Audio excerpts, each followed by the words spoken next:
What's up, guys? Sorry for that slightly delayed reaction, delayed intro, delayed whatever the fuck. Slightly distracted. I do apologize. Welcome to tonight's stream. That fucking, I might just turn that. That's like it's a little bit distracting. That's probably better. I think that's probably better. I paid money for that fucking thing there. I paid like, £30, £20. I don't know. I don't know what the fuck it does. Seriously. I paid like it's meant to do something. I don't know what the fuck it does really. It just makes me look more brighter for whatever reason. That's how I just turn the fucking thing off. So yeah, so if anybody can explain what I keep pointing at the fucking monitor when I should be pointing that way. What does that do really what does it do? I have no idea. I think this looks better anyway. Yeah, welcome to tonight's stream, midnight stream, episode 32, I think. Where we're just gonna chat some shit about like some horror films that have been released in the last few months, and with JT and anybody else who wants to jump on. I did leave a link in the stream, so if anyone wants to jump on, you're more than welcome to. So yeah, let's just get right into it. So I'll welcome JT right onto the stream right now. Hey, what's up, man? What's up, man? So good? Hold on. Am I good? Yeah, I'm good. Oh, what's going on? And it's a ring light, by the way. It's what? It's called a ring light. Okay. Yeah. I bought one, and I was like, it's what I need. It's what I need. It may be benefitly when I was like streaming with a laptop, which is just like complete dog shit. But with a half decent computer, it doesn't really seem to make much difference, to be fair. So yeah, if you're in a decently lit room and stuff, then you're pretty much fine. I caught a little bit of your stream with Al last night. Yeah, Pat. After we got the copyright strike on that movie. Yeah, it's weird that like you can get a copyright strike for streaming a public movie. Yeah, so we have no idea why they did that. We still don't know. Like Lauren might know. Hey, what's up, Lauren? You might know. We were streaming the Giant Gila Monster from 1959 on Al's channel yesterday. And then the stream got interrupted like 40 minutes in, and he got an email saying from YouTube that he got a copyright, that he was breaking copyright. But it's public domain, the movie. So we don't know what the hell happened.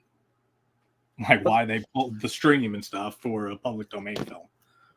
So we were all kind of just lost, and then we hop back in and said, all right, we'll just fucking talk. There's no movie to watch. The more bizarre thing about YouTube is that you can basically find vast amounts of movies on YouTube, for free to just watch.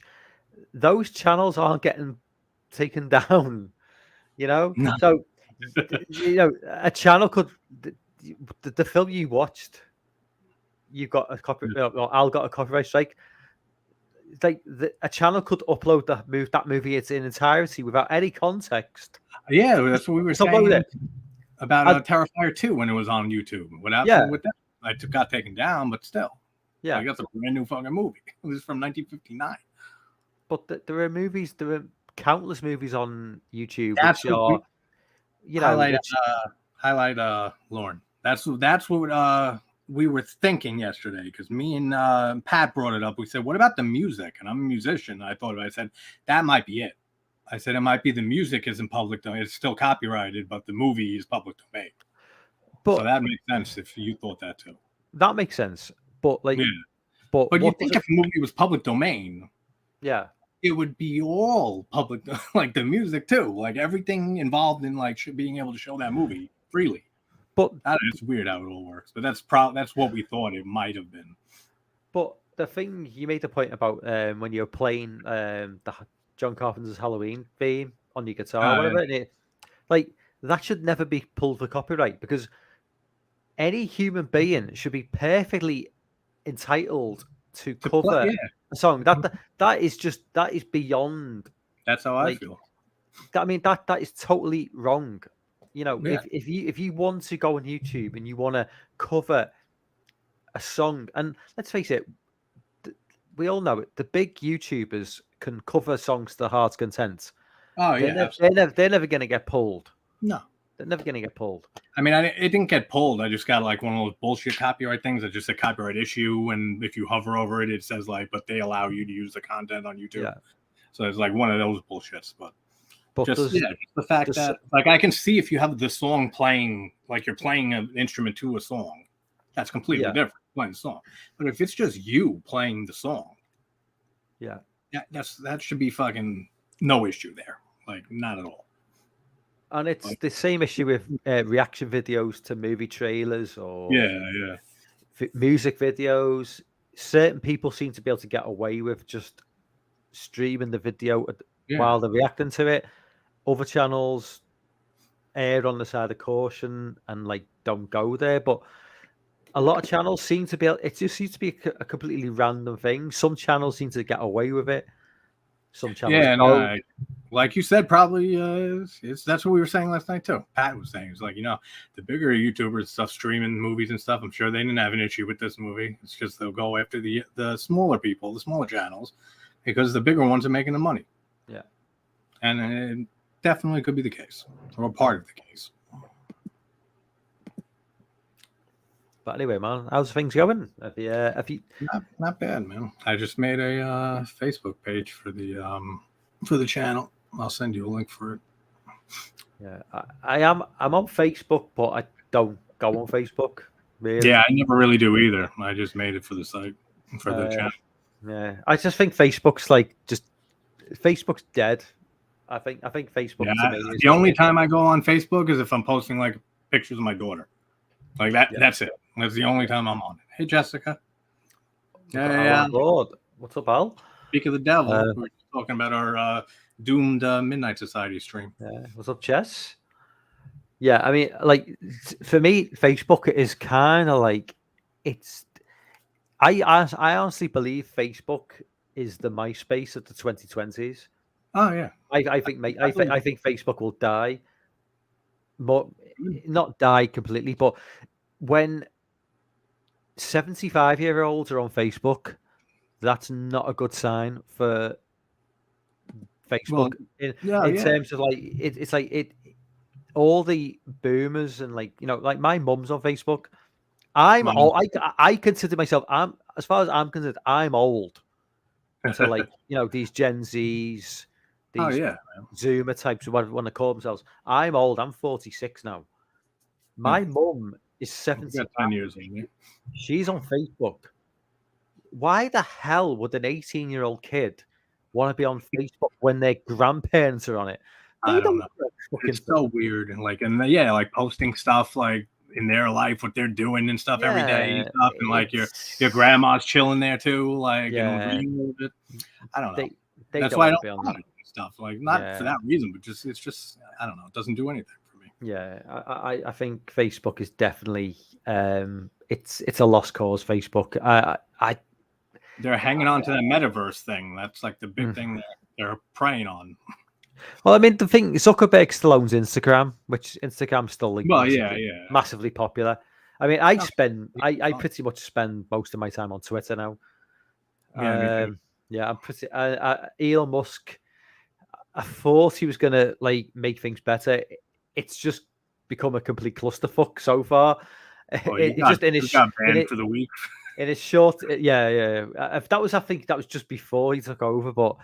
It was. It's become even more of a fuck up since he took over. I don't know what the fuck's going on with Twitter at the minute. I've seen people bitch like crazy on Twitter. There's just these random fake accounts pretending to be for people with blue tick marks. So I'm completely lost as to what's going on because I'm watching people tweeting out with blue check marks and they're not who they say. So he's basically put something in place saying, if you don't explicitly say it's a parody account, you're getting kicked off Twitter. because I was just, I was lost. I was totally lost. It's I don't know. I didn't know what was going on. I can't even follow that type of shit. It doesn't interest me. I mean, besides the fact that I have a Twitter account, like, that's the only way it affects me, really. Yeah, I mean, I do like Twitter. I've got to say, I'm like a Twitter whore. I don't tweet very often, but I do spend way too much time on it. Yeah, I've been spending a decent amount of time. I do like trolling lunatics on there. You know, there's just too many. All the crazies. Oh my! You know, you can tell how mentally deranged someone is on Twitter. Like, if you go on the profile, if they've got like about 5 flags, pronouns, and about 7 other things, you can guarantee that person's going to get triggered by anything you say. So I just go digging, you know, and just I wonder why you're banned. I can't think of why. But yeah, I did briefly go on TikTok. That's don't go on TikTok if you're not. I hate TikTok. No, yeah, it's horrible. My sister loves it. My younger sister is like 3 years younger than me.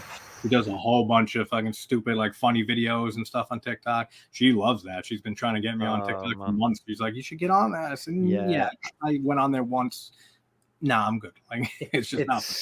It's a dark rabbit hole you go down when you go on TikTok, because it is literally blackest eyes. You can feel your IQ dropping the longer you spend on there. You just swipe, and because everything, if you go on like any other app, it kind of you log in, it takes you like to some sort of a home page or something anyway. With TikTok, it immediately throws you into a video. I hate that. That's immediately, and it's Chinese as well. It's Chinese. Yeah. Yep. So the Chinese, they're not stupid. They're deliberately trying to dumb down the West. Oh yeah, because I used to hate that. I the few times when I had it on, because my sister made me download it. She came over and was like, "All right, fine, I'll fucking." She's bothering me for like weeks about it. I said, "All right, I'll download it." And then that was the first thing that annoyed me. As soon as you open it up, you just hear some annoying ass song or annoying video, someone's voice, and it's just instantly just grating on the ears. I said, I don't want this on my fucking phone. I deleted it like 2 days later. Yeah, I'm sure. I'm like, apparently in China, obviously that's where it originates. You know, it's a Chinese app. Like, when you open the app in China, it's all about, you know, a positive energy. You know, being a better person. You know, being a better human being. Doing this, doing that. The app. The algorithms for the Western world is just be a dumb, stupid bastard. You know, it's just like, you know, it's like that's it. They're just basically trying to dumb down the Western world. It's just, it's just crazy. Highlight what Lauren just said, because he's absolutely right. Yeah, I checked right out of that app. Like, I gave it a couple of weeks. I was like, no, I'm not having this. But they've already got all my details because I agreed to all the algorithms. I agreed to all the. You agreed to the terms and conditions. Yeah, once you agree to the terms and conditions, they've got you well and truly. So even though I've deleted the app, I'm probably on some sort of database somewhere in Shanghai or Beijing. I don't know. Or some shit. So, yeah. Anyway, let's just get into things anyway. So. Oh, Lauren, I got your message. Thanks. I'll move that around. Did you get a chance to watch Barbarian? I did not. Okay. Smile? Nope. No. Okay. So good. Good.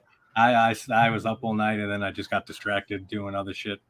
And I said, I'm not. I didn't even get anything really done today, like content-wise, except for the Facebook page, which is like the least important thing to do.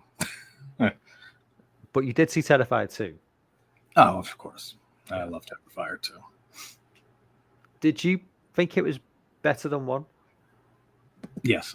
In terms of pretty much. I do like Terrifier 2. I do think it's definitely a better movie than 1. I don't think that's not even a debate for me. Yeah. Obviously, it's a long movie.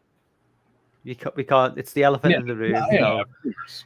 it is long. Well, actually, Uh, Alan here, if he's still here, he loves the first one more than the second one. We were talking about that last night. We were talking about the length too, but like the length didn't bother me. But maybe it's because like you and me, like we're like slashers are a thing. To be fair, it didn't feel It didn't the feel movie. that- The movie's about 2 hours 15 minutes, Yeah, it give didn't or feel take. Give or take the end credits and the opening credits. drug It dealers. doesn't feel. It does. To be fair, it doesn't feel that long. If No, it it feels didn't. like it does. It flows along quite nicely. I mean, it is definitely too long. I don't think that's for me anyway. I don't think.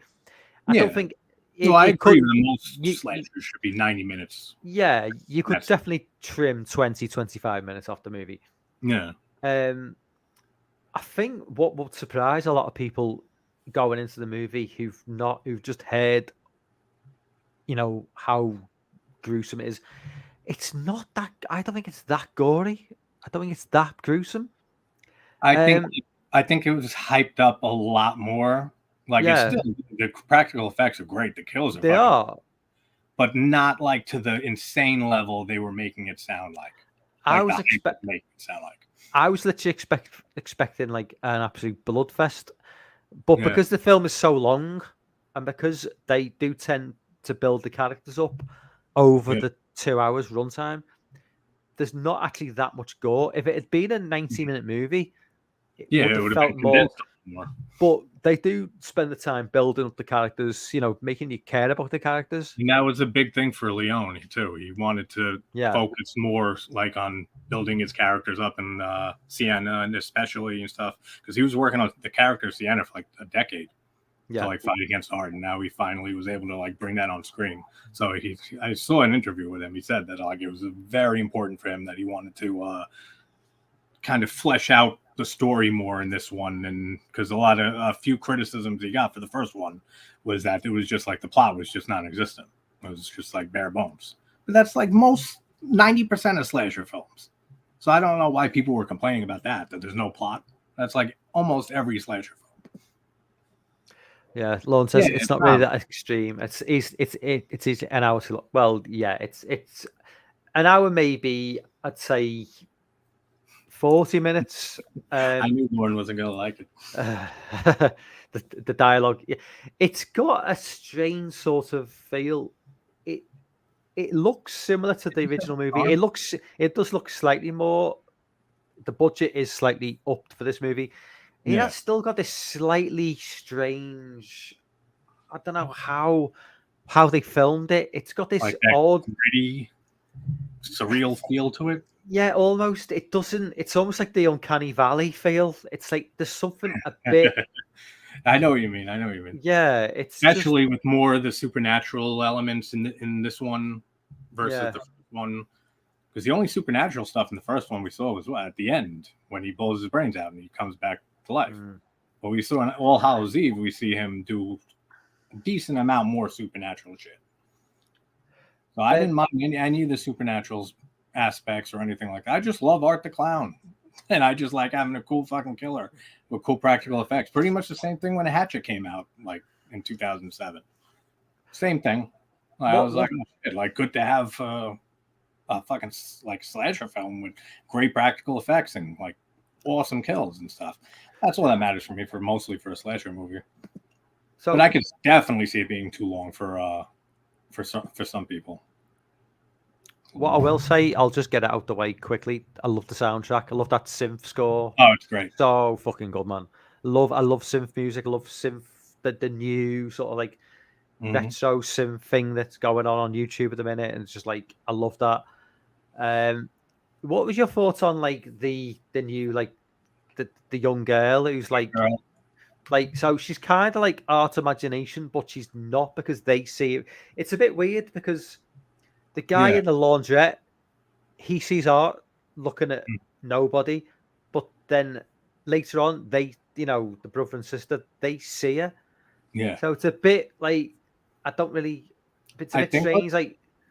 I think what I took from it was just because of like how we find out like that Sienna and her brother and stuff are like her father is kind of like linked somehow to art and all of this, because like the drawings in his notebook, like the sketches before they happened and stuff like that, and the sword he gave her.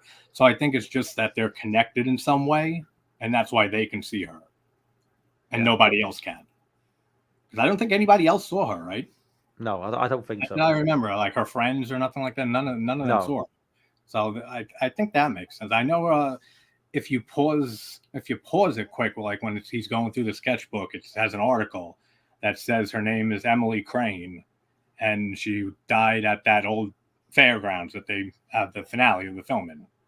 So it says that she was the daughter of famous circus acts and stuff like that, circus actors and stuff. So I don't know if that's implying that if she's like related to art.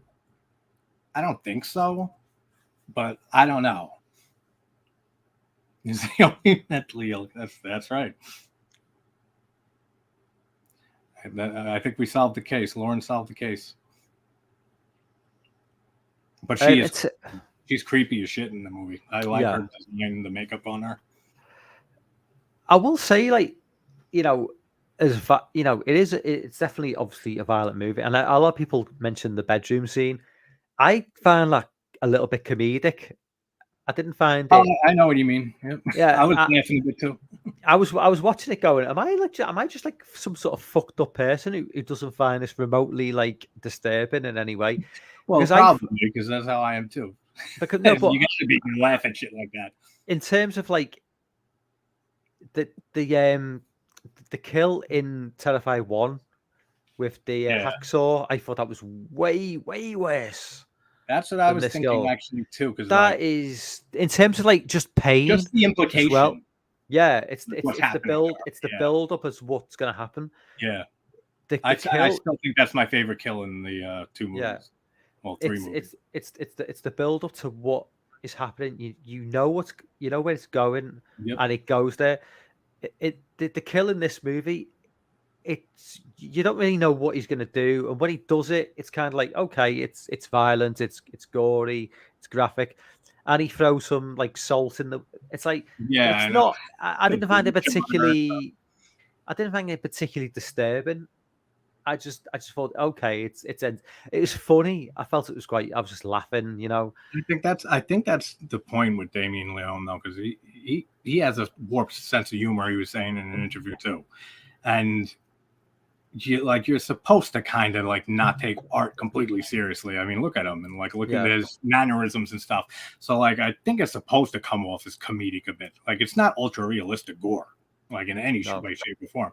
I mean, like, look at the Maniac remake with Elijah Wood. Like that's some great fucking looking gore compared to like this. It's like Terrifier just has like I don't want to say cartoony feel, but like something like that. You know what I mean? Like not. It's not taking itself seriously in any way.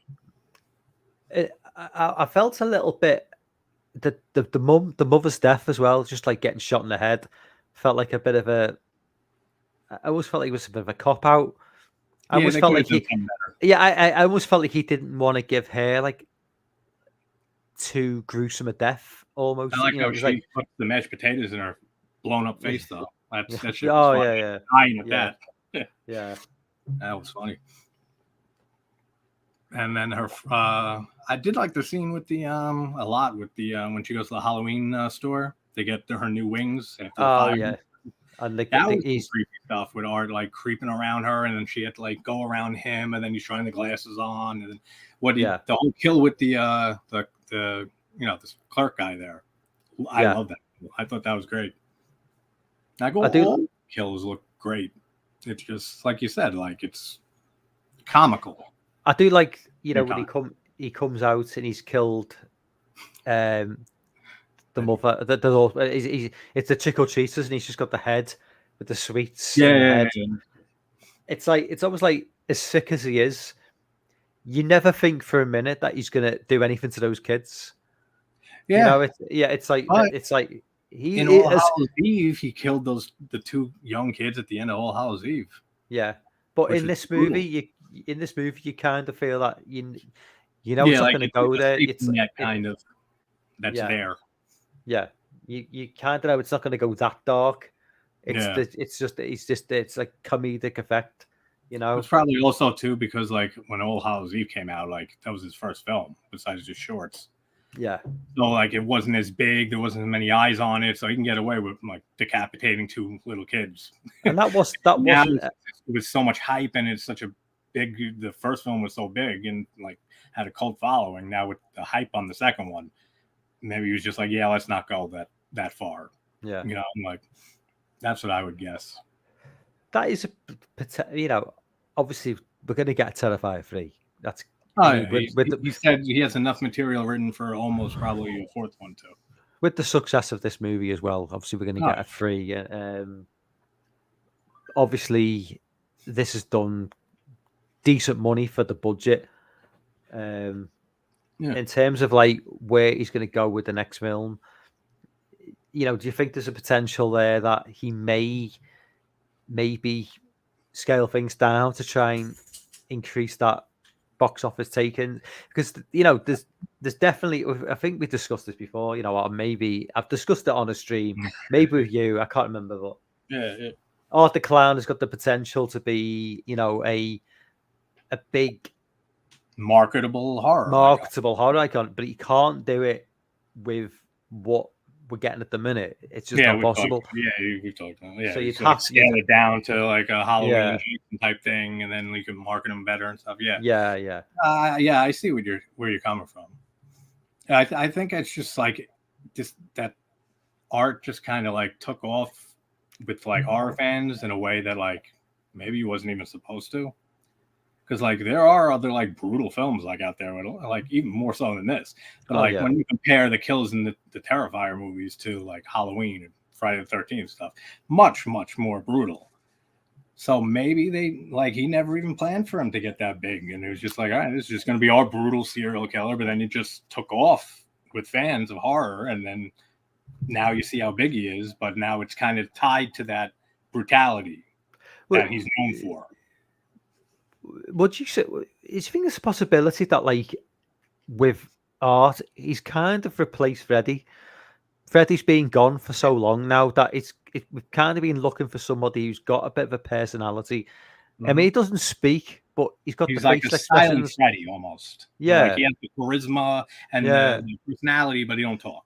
Yeah, he's got. I mean, he doesn't speak, but he's charismatic as hell. You know. Oh, yeah.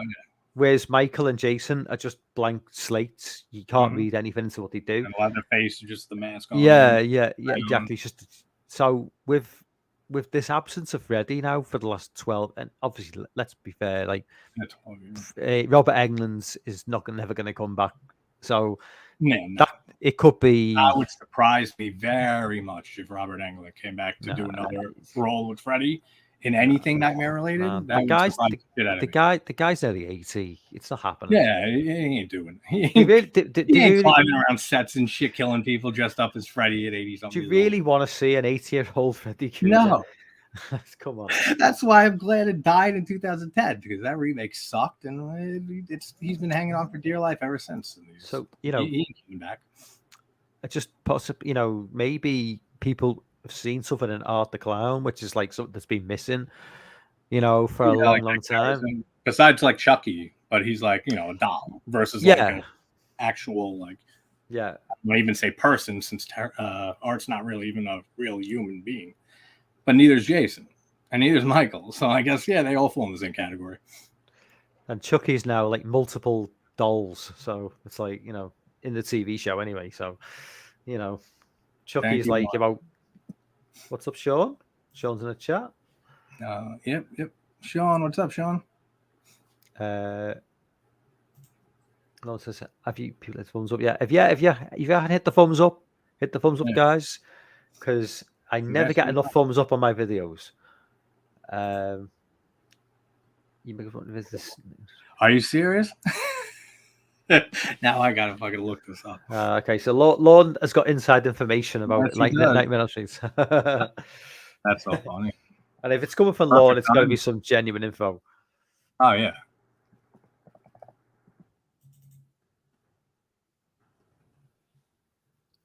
Actually, what did I say? Wow, Nightmare on Elm Street 2023, Netflix. Seriously? Yeah. Oh my! When did that drop? I didn't. Was that I today? don't think Lord was making it up. He ain't the type of person to make stuff up. So once I saw the fucking picture of Freddie, is that England? I can't. Yeah, it is. Right? Seriously? He looks fucking different, but again, he's 80 years old. Yeah, it's England. Yeah, it's definitely England. Nobody's this put is nothing on. trailer. I'm on Dan's Discord, and I don't think anyone's put anything on. Yeah, even there's on a Dan's trailer. Discord. Even they got a trailer. What? Yeah, it's January next year on Netflix. Nightmare on Elm Street 2020. What? Dude, that was amazing timing, Lauren. What? Like, That that was spot on. January 2023. A trailer, or it's going to drop in 2 months. That can't be right. Is a trailer's dropping in January? Oh, maybe that's what it is then. Okay. It can't be a new show dropping in 2 months. It says a Nightmare on Elm Street 2023 new movie in dreams. It'll be announced in January. It'll be out in January? Oh no, hang on. Whoa. Lon saying it'll be announced in January. Whatever you're saying isn't real. So okay. Maybe, yeah. I thought that I was thinking, no way is. That's what I was looking at this thumbnail like on Google for the for this thing. I'm like, that don't look like England. I'm like, maybe though. Like he's so old now, but I'm like, no, that does not look like It's I saw something on Twitter today, and it was like basically Halloween ends the Corey cut, and I went down like a rabbit hole of like just like something I never want to see. Is this real? Is this real? I was like, I don't think it's real. I'm still not entirely convinced, but just with Twitter now, with Elon Musk running things, I don't know what the hell's true and what's not. Yeah, what could go on, right? I mean, but I was thinking, I would love to see a Corey cut of Halloween Ends, because it would be like, because you take all the Halloween Ends diehard fans, and how are they going to make it even better than what it already is? You know? Yeah, exactly. I don't know. It's strange, but that was so weird just now. That confused the shit out of me. Sure, Terrified 2 was easily one of the best slashes of the year. I know Sean loves it too. My man Sean, he's got good taste for Terrifier. No offense, Lauren. I think we're going to mention VHS 99, weren't we? Yeah. Did you ever watch Deadstream? I've not caught or not yet. I need to watch it. All right, so that's when you gotta watch. I gotta watch Smile. We'll come back next. Smile Barbarian for another stream. Well, next week we'll come back. I'll watch Deadstream, and I do need to watch that. The new Neil Marshall movie in Afghanistan. It's called the guy who did Dog Soldiers.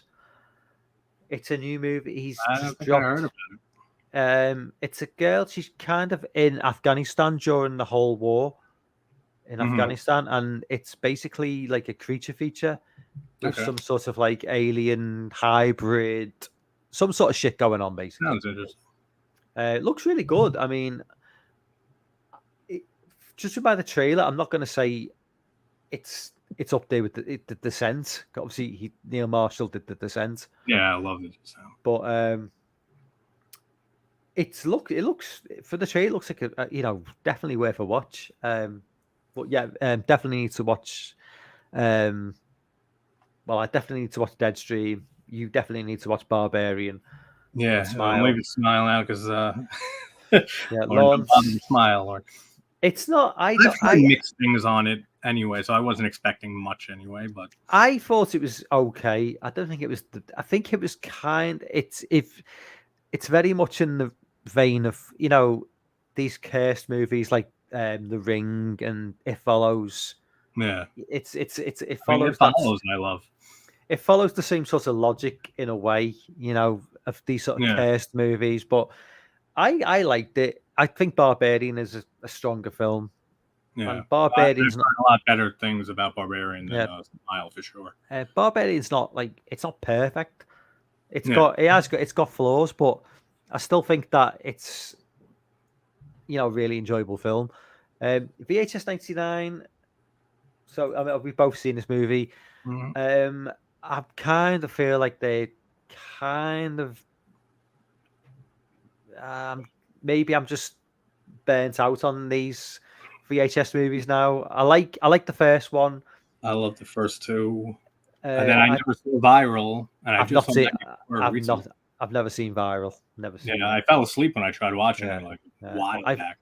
I thought '94 was pretty dull. I like Um, the Ratman opening segment. yeah, in the That's a sub. good one. Yeah, that's really good. There's a really good scene in that. Really good jump scare in that Yeah, opening segment. After that, it's a I great was. segment. Yeah, then they The, have that one with the funeral parlor, or is that what's the no? fuck? Yeah, yeah, and That's you're you know standing there what the whole time with the body in the coffin, and then he just gets up at the end. the That worst was one for me. shit. The worst one for me in that in '94 was I think it's like a Japanese guy who's creating this sort of like Yeah, I tuned out completely for what that. the fuck that was fucking I dog remember shit. that vividly. I said, "What the hell's going on?" I said, That was fucking and the terrible. whole wraparound too, with just like with the cops, the SWAT team going, the drug task force going into the warehouse and like walking around the whole movie and shit. The wraparound sucked Uh, too. 99 for me. I like. I don't mind the dungeon. Is it Vinny's? What's it called? Vinny's dungeon. Ozzy's Dungeon. Ozzy's dungeon. I like that one. That's I funny. like. His I favorite. like. I quite like the pervy guys who just filming the girl with the I video like the camera. Medusa at the end. That looked awesome. Yeah. The opening, the girl buried in the coffin was okay. It wasn't great. I like I thought, that. the opening one, which I think was the one I liked the least. The Actually. one with the band. Yeah, I thought that was just fucking. Yeah, that wasn't that great. It was Didn't like very that. slow. Like the ending looked Yeah. cool, like with the gore effects and like with them putting the bodies on like the old bands that died and then playing and shit. Yeah, It was kind of cool, but like the whole lead up to it was like not worth it at all. But I really enjoyed 99 for the most part. Like maybe it's because I never saw Viral. Like I fell asleep like 20 minutes into it, and I just recently saw 94. So like I'm not like burnt out on the series as much. Like if I saw all of them like after the second one as they came out. But I liked not the first segment like we just talked about. The second segment with her in the coffin. I really like that. I think he did he's the same director who did 47 meters down and the second one. So he's good with capturing like that claustrophobic feel and stuff. And I think he did a great job with that, like just having the camera in the coffin and just the little detail of having the crucifix in glass carved on the coffin, so it's not just a straight coffin. Yeah. That way you can get the shots of like the hell was that stupid name with the ghost woman, Guillotine. What a stupid name that was. I thought they were saying guillotine at first. I said, what the hell name is guillotine? And they keep saying, I'm like, guillotine? What the fuck does that mean? What a weird name. But Dungeon's weird. They are going with is it 85 next? Yeah, I think so. It's in the 80s. I know that. Yeah, it's so. I mean, it is a franchise that wouldn't really work like in modern. Well, I suppose you could make it work modern day with just like smartphones, but I think it does work with that like analog feel to it. That whole glitchy sort of. I don't think it really works. It's just with the found footage aspect of it, like decently well, and some of the 90s stuff was a little on the nose, like during some of the segments when they're like, oh, let's go to Blockbuster when they were skating, and they're like, no, let's go, PC Richards is better and stuff. It's like, it was so on the nose. It's like, all right, we got to throw this in so it feels like the 90s, that I didn't care for really. Yeah. It was like every time they mentioned something that was so obviously not when he's making a list for Y2K and stuff like that. It's like, all right, they got to check that off too. I got to get it in 99. It's almost it's like, in 1999, does people just have this list of words to say? No, it like life doesn't work like that. It's like exactly.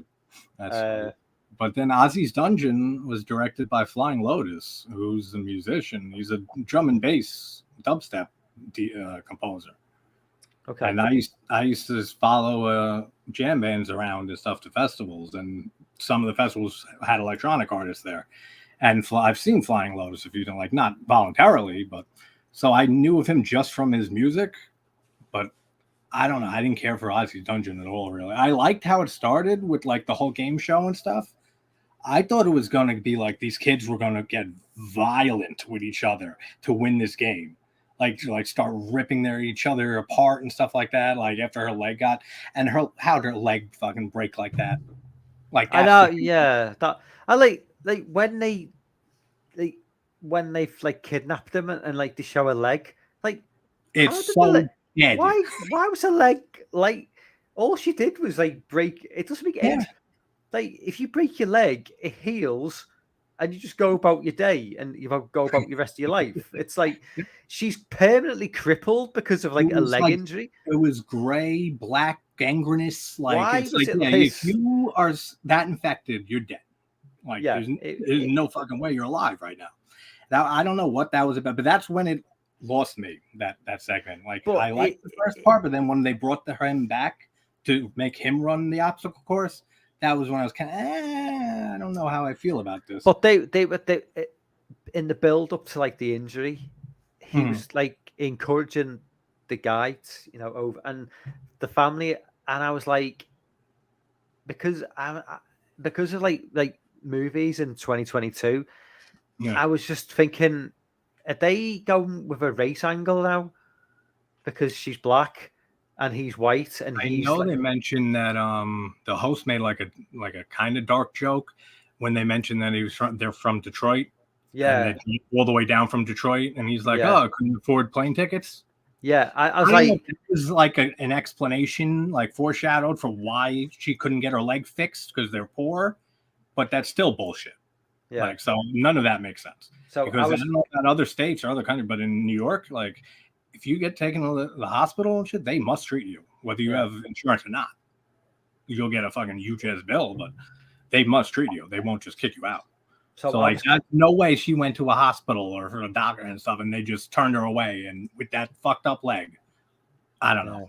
That was so. I was kind of watching it through like 20, even though the movie is VHS 99. I was kind of watching it through 2022 eyes, thinking, is the social commentary going on in this movie, like even in a VHS movie? I thought, are they trying to throw some shit in there? Which, like, I'm like, yeah, probably. I don't know. I was like, fucking hell, man. It's like, can we just not go there for once, right? I know. For once, can we just avoid social commentary? It's everywhere. But I hate that shit. And then the whole shit at the end of that segment, I was just lost. I was like, what the fuck is going on? Yeah. When they go into Ozzy's actual dungeon, I guess that's Ozzy, that weird creature. It looks like the scene from The Thing, my favorite scene of all time, when the fucking table starts shaking and comes out of the chest. That's like exactly what happened at the beginning of that scene. I was like, all right, this is like way too close to The Thing for comfort for me. Then she killed her parents. That was her wish. That's what I was thinking. It zoomed in on her face and she's smiling. That was her wish, to kill that her parents were killed. Yeah. Why? I don't know. Why didn't you wish for that leg to be fixed? That's what I would wish for.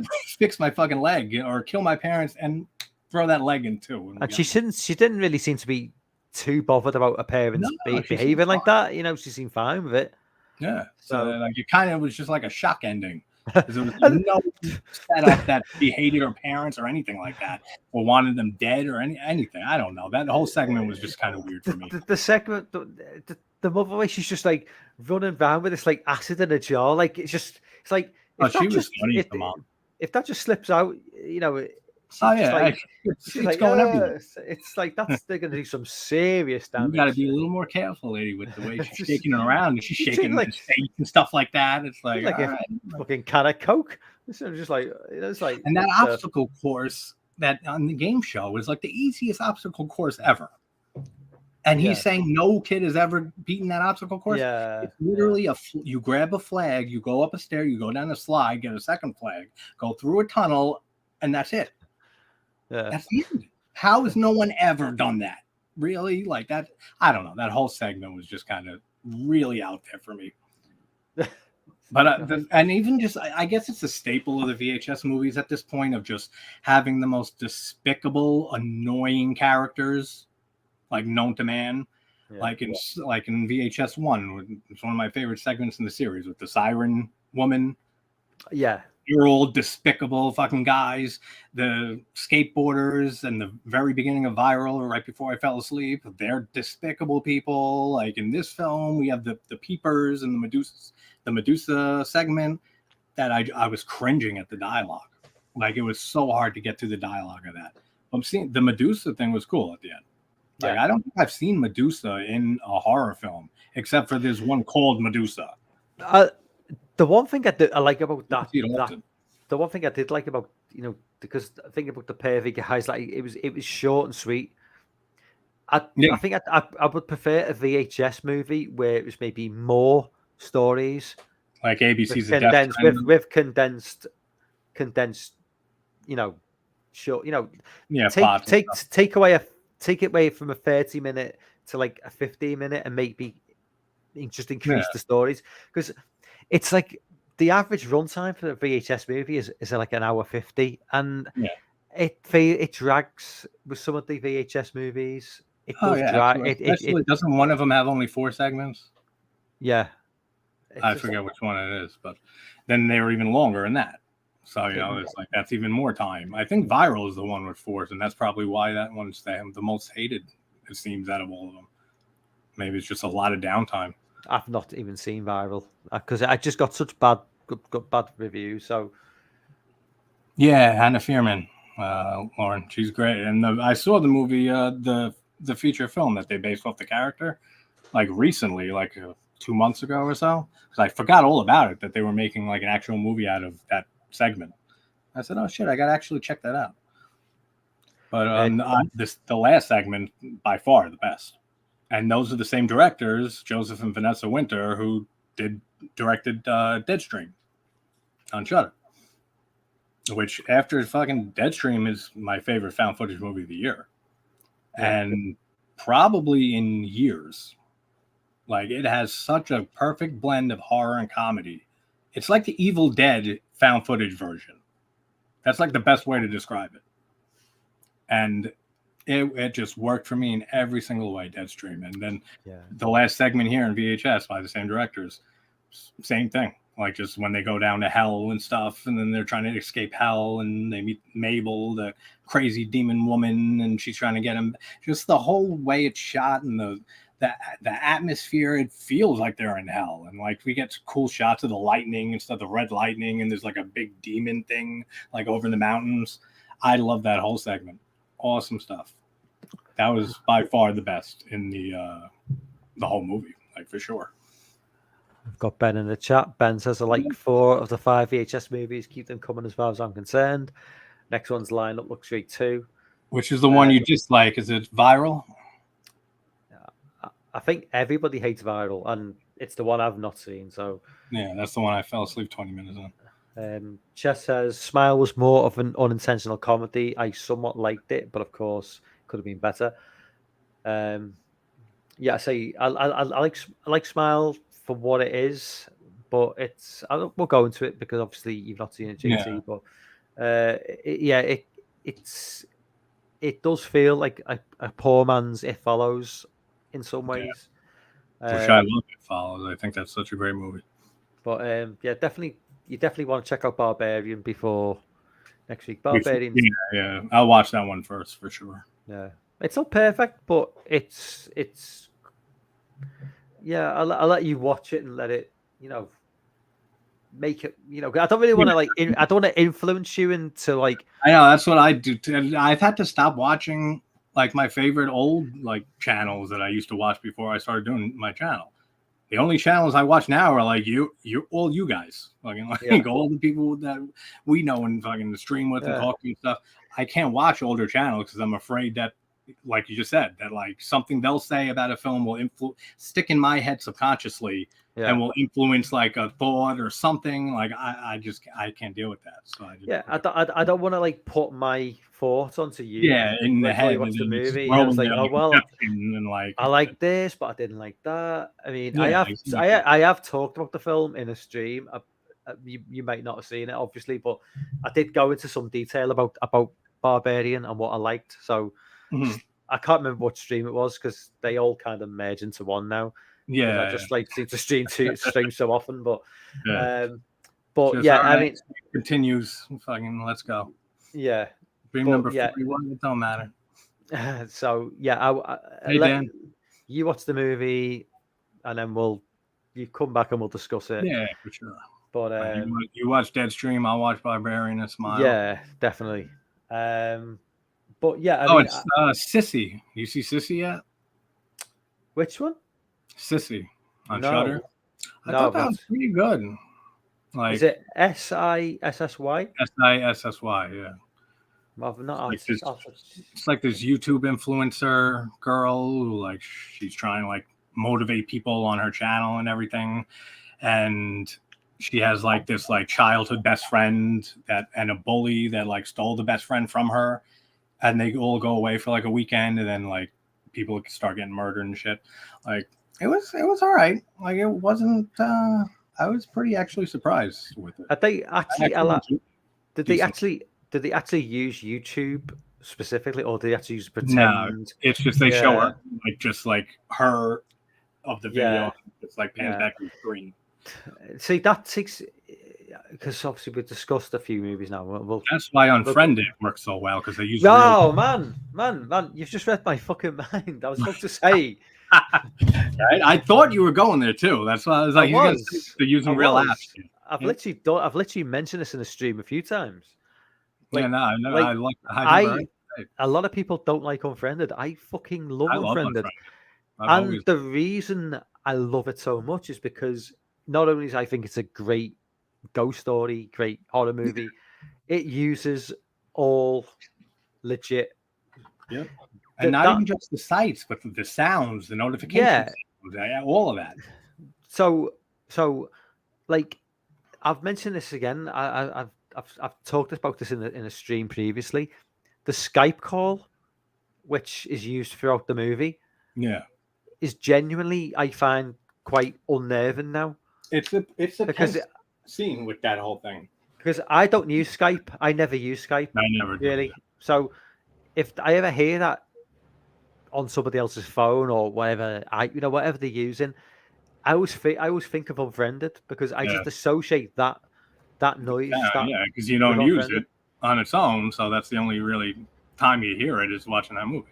And Unfriended obviously uses YouTube, he uses like Twitter, Skype, Facebook, he uses it all, and the genuine sites.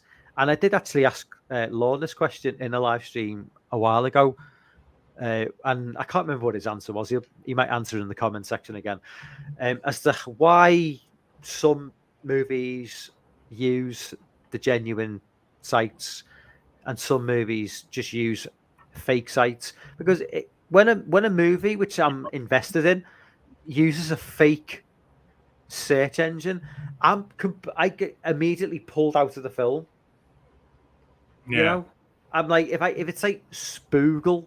Yeah, like, especially like that. Like if it's like an obvious like parody, another one of Google or Bing, call it Bing or some shit. Like, at least make it totally different. I get completely pulled. I get completely pulled out of the film. Yeah, I totally stop believing what I'm seeing, and that's what I loved about Unfriended. It's just legit websites and a movie. I love that about that. But that movie lives or dies on its authenticity. If that movie doesn't feel authentic in terms of using, it doesn't. The whole movie doesn't work. Mm-hmm. So that movie absolutely needed all them legit websites, because it would fall apart. Yeah, like, because halfway through, not even. Because one of the opening scenes is like, the video's been leaked on YouTube, and that's why, so if it hadn't been YouTube and it had been some like, bogus site that doesn't exist, we wouldn't be on board with believing that was real, because we all know what that would mean in real life, something like that getting leaked on YouTube or on Facebook or on Twitter. If it's some fake website that doesn't exist in the real world, we're kind of like, pulled away from the reality of it and thinking, well, Yeah, the yeah, ramifications for yeah, it. the ramifications exactly. Yeah. So I mean, That's one of the things I loved about that movie when it came out. Just because you don't see that often, especially like I can't think of many movies that. very few do. That's like all screen share and stuff. That movie, so I guess like it's in your face the whole time. But just the whole idea. I mean, it's done. It was done before that, but the whole idea of doing it all on a computer screen was great. Like there's still a lot of continuity errors in there and shit. Like I noticed that shit when she opens like the video at the beginning for Laura, like the time length of the video changes when she's like takes it out of full screen and shit. Like there's a lot of that throughout. But I mean that's expected. I mean you're working with filming a computer screen. Yeah. But I'm pretty sure they filmed that all in like 80 minutes. Like the length of the film. I think I read that somewhere. I could be wrong, but the only thing about that movie that I didn't care for is the fact that the whole film were on the computer screen. And then at the end, the very end, for that stupid jump scare when Laura kills Blair, she shuts her laptop down and then she just kills her in like real, in real time. Yeah. Like not on the computer screen. So it's like they went that whole movie like solely on the computer. And then they just closed it like for a jump scare at the end. Basically what it was for. I wasn't a fan so much of the sequel with the whole dark web. I much prefer the supernatural. Nothing. I prefer the supernatural elements of what was that? I don't think you mentioned it just a minute ago, but the movie from a few years ago where the guy's trying to track down his missing daughter, and the entire movie plays out on a laptop. Not The Den, right? No, it's the guy. He's I think he's like a Chinese actor. John Cho. Oh, okay. Yeah, I know what you mean. I can't think of the goddamn name. Someone in the chat will know. The entire movie plays out on a computer screen. Yeah. The entire movie. His daughter's gone missing. He thinks she's, I know exactly what you're talking about. Become the victim of it though. But I know what you're talking about. It's the guy from Harold and Kumar, right? Who plays Harold? Yeah, I think so. Yeah, I think so. Yeah. Yeah. I think he's in like American Pie back in the day as well. Yeah. He was. Yeah. Harold and Kumar is what he was like majorly known for. And Lauren, the new Argento is best in Stenhall, in your opinion? That's good to hear because I haven't seen it yet. I've been meaning to see it. Lauren says, "Have you seen the trailer for Millie? It's about a retail worker. Well, I work in retail, so I can get on board with that. Who gets locked in a storage freezer and has to go to survive minus 10 degrees. I love situational horror. I'll definitely have to try and check that out. That reminds me of a movie I've not seen, and you might have seen this, JT. What's the movie where they're like stuck in a swimming pool and it's like they're like virtually underwater for like the whole night, and they've got to try and keep the head above. I'm not describing this movie very well at all. No, I can't think of it. Yeah. Oh, what film is it? It's like they're stuck in a swimming pool, and I think it's got some sort of like thing across the surface. Yeah, and they've got to try and it's like, oh my god! Someone help me out in the chat. I don't know. Yeah, I don't know. Hopefully, chat comes up. Somebody help me out because Ben says Searching. That's the John Cho movie. Yeah, that's okay. Yeah. It's a good movie. Okay. Oh, Ben's on fire. It's like 12 Feet Deep. Apparently, is the movie I'm thinking of. Oh, 12 Feet Deep. Yeah, that was terrible description I gave then. Guy in a swimming pool. In a pool and they can't get out. Yeah, I don't know. It's just like 12 Feet Deep. Yeah, I definitely need to check that one out. Yeah. Ben, thank God for Ben. He's like, right. Threw that one in good. Which one, Jessica? I think she's referring to Searching. Well, yeah, she could be. Searching is definitely worth watching, Jessica. If you've not seen that, 12 Feet Deep. Apparently, it looks good. I've not seen it. I'm definitely gonna have to check that one out.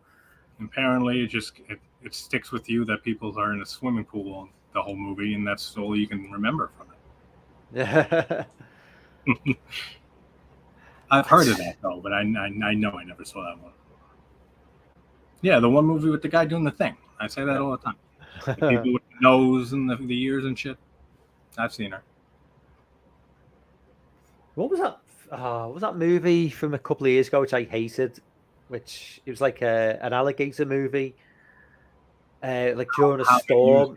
It's during a storm. It's a new film. Obviously, it's only a couple of years old. Oh, where they? What's the name of the actress? Is it? It's basically like you don't need to make another alligator. Alligator's the perfect alligator movie. We don't need Yeah, anyone alligator's in. great. It was. Oh my god, there's Dan. Dan Kroll. Yeah, Kroll. Yeah, it's Okay. just. Yeah, just. I don't know why I suddenly thought of that movie. I think it's because of the water. The whole idea of like in the film, like they're trapped in a house. There's like some sort of typhoon going on. The water's rising. There's also an alligator on the loose, like killing people.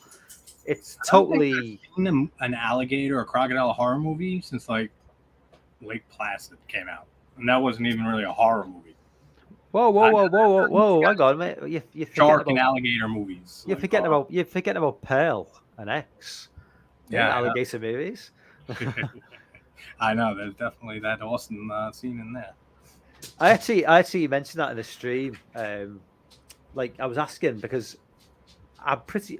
You don't get crocodiles in America, do you? It's just alligators. So so it is an alligator in X and Pearl. Because I was trying to. I can't remember. Like I watched X and then I watched Pearl a few months later. Yeah. And I can't remember whether the name of the alligator in Pearl is the same as the name of the alligator in X. Because I know alligators don't live that long. It couldn't be the same. It couldn't possibly be the same alligator. Yeah. Because they just don't live that long. No, they don't. Crocodiles possibly do, though. Are they different? I don't know. I'm not an expert on marine animals and reptiles. I think crocodiles can. Neither am I. I'm just guessing. Knowledge I do, so you're doing all right. No, I think crocodiles do live for like a really, really long time, though. Versus alligators. Yeah, in terms of alligators, though, I don't think they can possibly live as long as.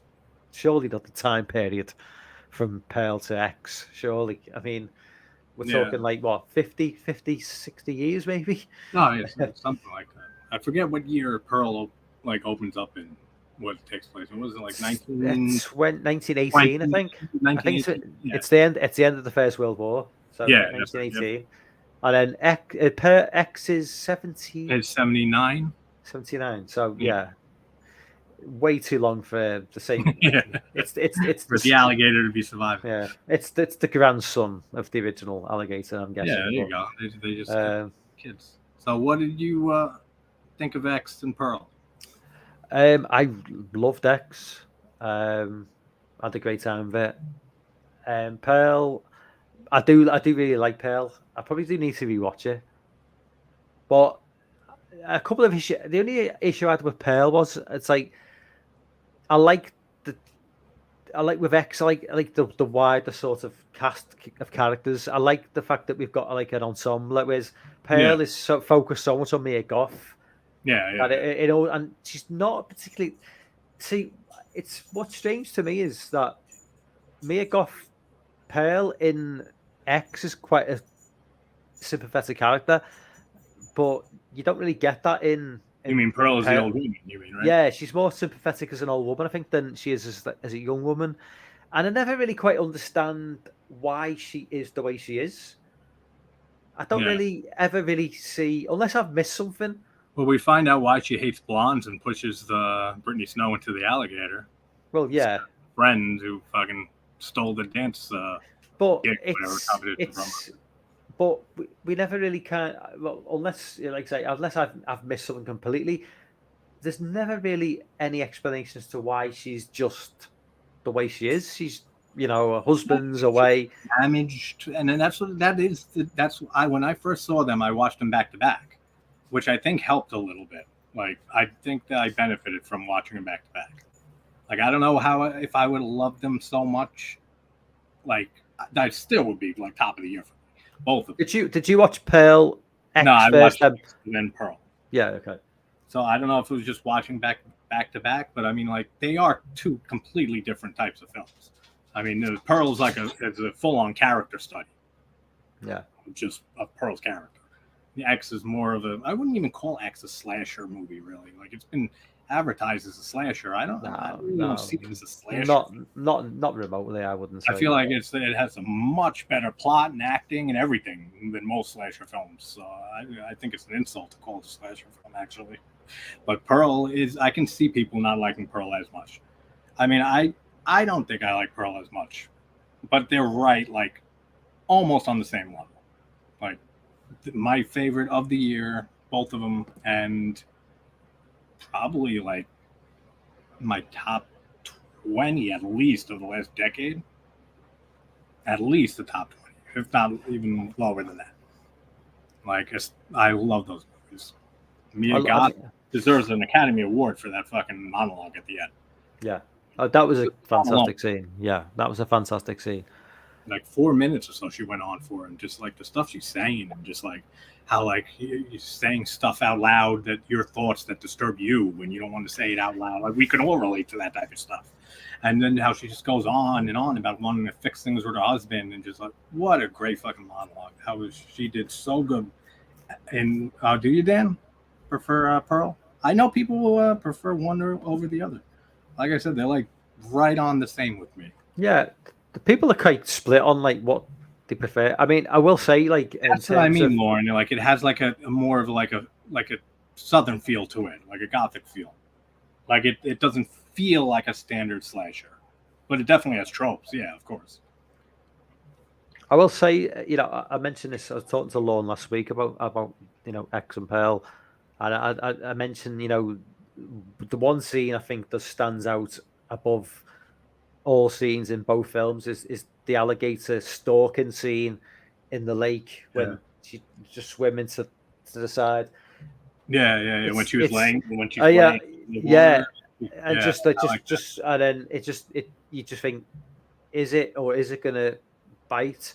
Is it gonna get to the and then she hops out of the water and none the wiser. You know, it's very reminiscent of in a way the scene from Jaws, you know, with the two fishermen, and they're trying to. But this is clever in the way that she's not even aware that she's getting stalked. Yeah. So and like Lorne said last week, it's like a jump scare without the jump scare. You know, she doesn't even know like, that. Yeah, you're waiting for something to happen, and it doesn't even happen. But it's the anticipation of what's going to happen. And Ti West is so great at that. Yeah. I love everything Ti West has done, pretty much. I loved House of the Devil. I love The Innkeepers. What else did he do? I forgot what else. He done Sacrament, is it? Sacrament, that's right. Sacrament is good. Everything he's done. Like, I don't think I've ever seen Ti West's thing. And then, like, he did the VHS second segment, I think it was in VHS, when they the girlfriend murders the husband when they're on their honeymoon and the girls run off together. He did that, which is it's all right. Like it's not like a great segment, but I love Ti West, and I think he knocked it out of the park with these two movies. And if Maxine is like on the same level, I think it's a fucking unbelievable trilogy, and like what he's been working towards his entire career. Dan says he don't think Evil cracked my top 10 though.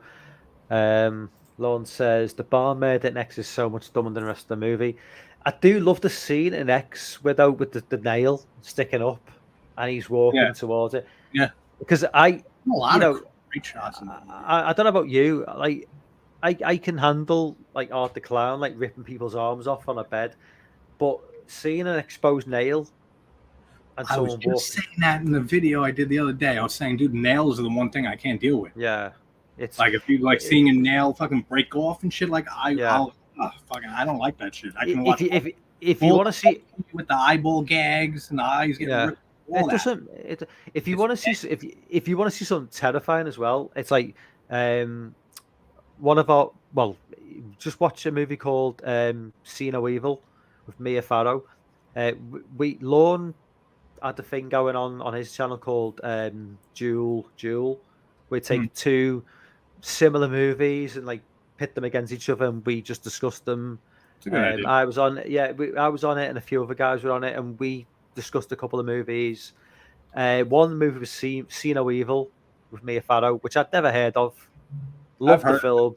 Yeah, fantastic movie. Yeah. I know Mia Farrow.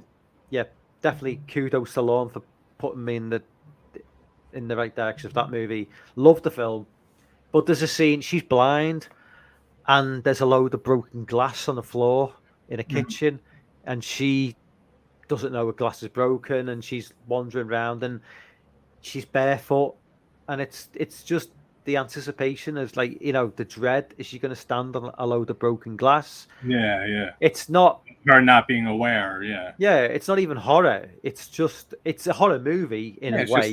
It's just the but tension. It's just the tension of the build up, and it's just I love nails and glass. I know nails are the one thing, man. Like in Texas Chainsaw remake, when he's getting dragged down the stairway by Leatherface and his nails crack. Movie, I can't stand that shit. There's the Cronenberg film Rabid, where they just cuts the finger off. Oof, that's fingers. I don't know what it is with fingernails, man, with me. And I've bitten my fingernails since I'm 5 years old. Like, it's a fucking bad habit. Yeah. I don't know if it's subconsciously tied to that or something, but I can't do like nails in fucking movies. It is. Yeah, there's something about that's it. That's the only thing that will make me like, it's fucking nasty, man. Hey, Chris, what's up? Yeah, Dan says House of the Devil is his best movie. I love House. I do like. I like House of the Devil. Love the atmosphere of that movie. Yeah, it's more the atmosphere more than what's the plot. I loved, like, in terms of like the opening, like sort of 20 minutes. There's the opening scene where she goes for the job interview, and she walks away, and she's got the Walkman on. That feels like so 80s. It feels like, even though it's a 2009 movie, I feel like that scene nails the 80s look. And you know what? The thing that really nails it for me as well is, even though I love the whole like 80s idea of like neon and the whole this whole idea of an 80s aesthetic of like it's being bright lights and shit. Yeah. In reality, it was pretty dull and muted. It wasn't really like that in reality, and it kind of nails that. Like, it's just this look of a faded sort of. I don't know. It's just. I get what you're saying. Yeah, it looks such a unique atmosphere to that movie that kind of like it makes up for the fact that not a lot happens plot wise. Yeah. Like until like near the end and stuff, but like because of that atmosphere and it causes a lot of tension. Like anytime that she's in a situation that it seems like something is going to happen, and then it doesn't. Yeah. Until it finally does, and that's what I was saying. That he's so amazing with that. Like even in X and stuff, like with the foreshadowing, like who did not know that gun was empty when she went to shoot Pearl at the end? Everyone knew that because they foreshadowed that so hard at the beginning with when Henry, the old guy, comes out and points his rifle at the producer, and he's like, I just shake it around every now and then he's like, I have the same thing. It's empty. He's like, I have the same thing in my glove box. So he says it right there. There's an empty gun in there. So it's so heavily foreshadowed. You know it's empty. But then you don't expect to see Pearl shoot and then the recoil fucking fling her out of the house. That's fucking funny. Like, that was awesome. Like, he knows how to like build tension from like a foreshadow and have it happen, but then do something completely unexpected. Like right after that. And I love that. And before X and Pearl, Lauren, I would agree on Innkeepers for sure. That's my that was my favorite film of his before these two came out. I do like The Sacraments. I think The Sacraments got a lot of like.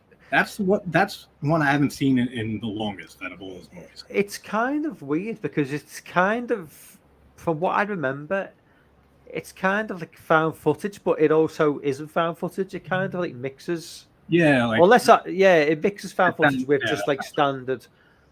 But it's definitely it definitely seems to be a take on the Jonestown massacre from the 70s, from what I remember.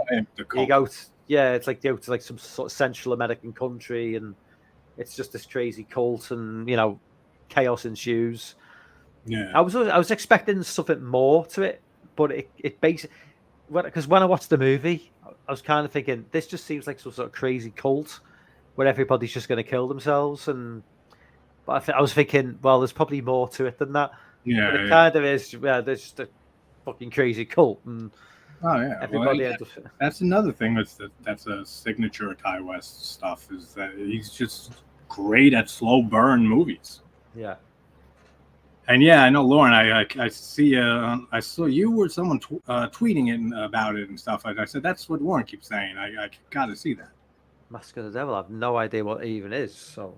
Yeah, no, he's brought it up on the streams in the past. Like, I think before he went away, when he was on your stream or something, he brought it up and was talking about it. Yeah, I'm definitely. When does that come out? February. Yeah, I'm looking forward to that for sure. But Ty West has always been great with slow burn movies. Like most of his movies are all slow burn. House of the Devil, The Innkeepers. I've not seen this. Pretty much. I've not seen this Western, Ben. I know he did the Western. I've not seen it. Probably because it's a Western, and I don't like Westerns. I've never been a Western guy either. Nah, I don't like Westerns at all. Jess, I jump on tonight, but not feeling great. No, I'm sorry. Good, Jess. Hope you feel better.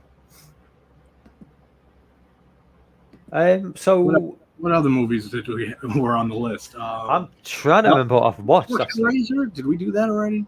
Which? Hellraiser, the remake? No, we have not talked about Hellraiser. That was on the list, right? With Terrifier. Yeah, it was. Yeah, Hellraiser. I actually really enjoyed it.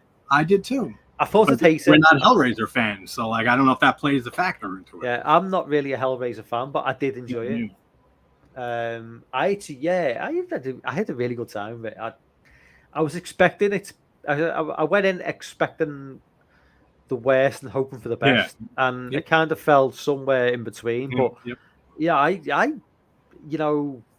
was surprised by how much I enjoyed it. I didn't love it or anything like that. It's not great, but I enjoyed it, like a decent amount to a good amount. Likable characters, well, to a point. Some of them. Yeah, the female lead was slightly annoying, maybe. I don't know. Yeah, like her personality. Like I say, the Cenobites felt a little bit hollow to me. They just didn't. I mentioned this. It's like they lacked sort of like a physical presence. They looked a bit ghostly, almost like holographic, ghostly. Ghostly, They just didn't have that physical aspect like the Bradley had, ones from the first movie and stuff, the first original Hellraiser, they have a fucking presence. Yeah. Like, I mean, of course you got Doug Bradley too as Pinhead, which is iconic, but all of them, all the Cenobites in the first movie, all have just like such a presence there every time they're on screen. Yeah, they're just that was lacking for sure. But I didn't mind Pinhead being played by a woman. Well, he was supposed to play by a woman actually. Was he? I thought you were saying a girl. Was it a guy? Well, it's a guy. Is it? Well, I won't go into it. I know you. It's a guy. It's a guy. It's a guy. It's a guy slash. It's a guy. Ex Pearl. It's movies. It's a they them basically. So we're gonna get shut down. Yeah. I'll shut up now. Copyright strike. 1, 2, 3. You're done. Yeah. Okay. It was a woman. Okay, it was a woman. End of. That's it. You should have just went along with whatever I was saying. Yeah, should have. I enjoyed it though. I like the puzzle box, the design of it and stuff. They did a great job. Yeah, they did. Exactly. You can always cover anything with that. Don't say she did a great job. Yeah, it covers all. Yeah. Them did a great job. So yeah, I enjoyed it, I thought it was is it something I'd watch anytime soon again? No. Like at all, but like it's certainly gonna get a sequel in some way. I think I would say, but having said that, with it being streaming only, how do they garner any sort of like? How do they know whether it's been a success? Like I have no idea how that works. I don't know how streaming views, because it's not. Lauren probably does. Because obviously, How like the views and how much. Yeah. Well, they probably for every title that is clicked and stuff, it has like a counter that is keeping up how many views. I know, but and it's got some algorithm that's probably like YouTube that no one understands and shit. Yeah, because does it work on a case of like, well, if someone clicks on it for 5 minutes and then turns off, is that classed as, well, you know? Yeah, it's very different to physical money where people actually going into a cinema and paying. Oh yeah, for sure. You know, so I don't know how it works with. I'm sure it's something like that. But like the feedback was tracking the subscriptions that are on, that are subscribed to Hulu, then tracking how many views each movie is getting and the length of duration of watch and stuff. It's probably a whole big thing, put together. Dan says, listen to the real life audio from the final hour of Jonestown. Fascinating to hear and question Jim Jones. I'm not even well versed, and it was way before my time. I think it was like 70s. I'm more of a David Koresh guy, the whole Waco thing. But I mean, and the whole, remember the Hally Bop guy, Heaven's Gate cult. The 90s as well. That was a crazy one. That was fucking. They're all crazy. They're fucking cults. Hold on. They're all crazy. That's why they're cults. Lorne says, "Have you two seen Salem yet? If I know where can I watch this film? Because no, I have not. Like, where can if you watch it? It's it's even if it's on like Netflix or Shudder. Like, do you have to go into some sort of like? Because the search engines are not very good on these streaming services, so I know it's like trying to find VHS on like anything is the worst. You got to type the slashes in and shit, or it wasn't coming up for 99 on Prime, unless you have to type the whole thing out. I said, "Are you serious?" It's so I've mentioned this before about streaming services. Like they need to hire the people who run YouTube. Yeah. They need to get them people to run these streaming services when it comes to search engines and shit, because they haven't got a fucking clue what they're doing, because it's just so awkward finding anything. And just being on Netflix and just like having watched the show for 5 weeks or whatever. And then you log back in and it's not immediately there front and center, and I have to go searching for it. Yeah, why do I have to do that? Seriously, why? No, they can definitely tighten that up a bunch. It's just so engines. And that's Netflix. When you start going towards the sort of like smaller streaming services, they're like even worse. Like Plex and Vudu. Oh, Plex is freaking terrible. God. Yeah, fucking Pluto, I fucking can't stand because the ads. They're the same ads every single time. And Lauren said it was on Shudder. Sell them. Okay. Awesome. I got Shudder. I'll watch that for sure. Chris says, I can say in hindsight, the Cenobites did seem like zero threat. They did look cool for sure. I liked how they looked. But I know what Mike means with the presence not fully being there feeling. Like, it kind of just felt safe the whole time. Like, especially with the main chick and shit. After my next show in tomorrow's been something I've done Satan's Slaves 2 to watch. Dan, I don't know whether Satan's Slaves 2 is any good. I do honour your commitment to watching a lot of these movies that, you let us know whether they're worth watching, because Dan puts himself through some torture. Some of the movies Dan watches. I love watching bad movies. There's bad movies, but then there's just the word, the barrel, Z grade, fucking. I'm gonna say something controversial now because I know you did a review on this, but like Everything we say is controversial. Slaughter High is just is not even a good bad movie. I just think it's a bad movie. I I love Slaughter. I can't. I know you don't like it. I Yeah. can't bear Slaughter High. The only standout for that movie is that hot as hell woman in it. You know, Yeah. the main girl, main woman, I should say. What they Who do to by Marty is abysmal. in that film at the beginning of the movie when they're playing like high school teenagers. Yeah. She's about 36 in that That's movie. such a common thing. It's like- They I mean, do that so much, especially in that's what another thing I don't like about the whole of Scream and everything that surrounds it, and came after it is that all the movies that came after it are the same, like worse with that, like people in their fucking mid-30s playing teenagers and shit. Like it's so obvious, it's so stupid. I don't know. they've always done that. I've Teenagers never get understood teenage why actors. they do it. Early 20s, like they can't find actors in their early 20s that are good that could play teenagers. They got to go for 30 something year olds, 35, 40 year olds.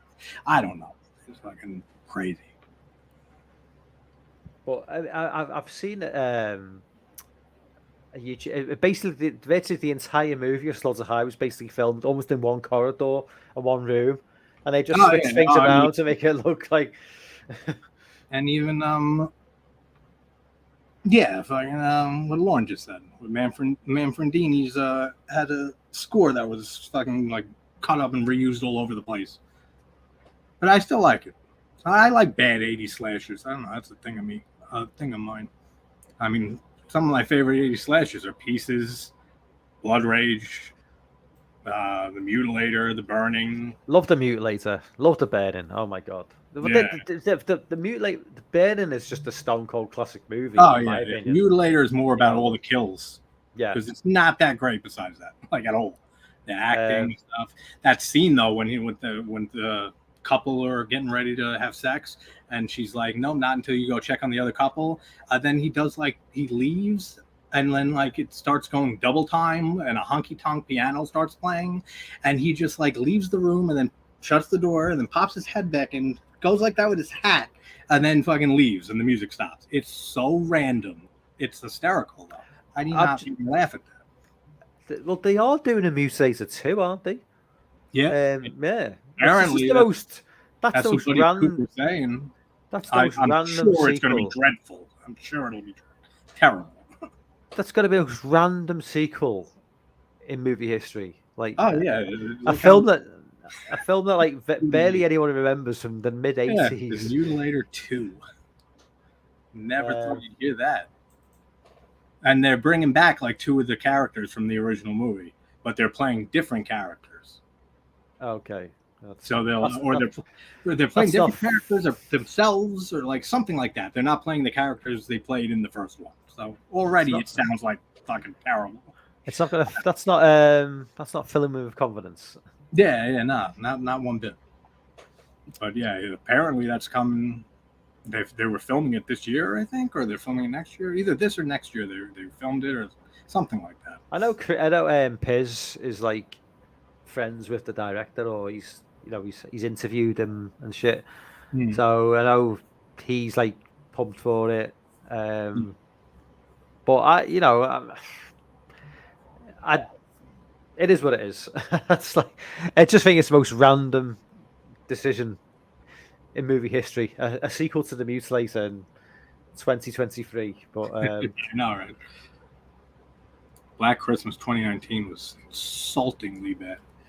that was just I felt attacked, personally, through the whole movie, just for being a man.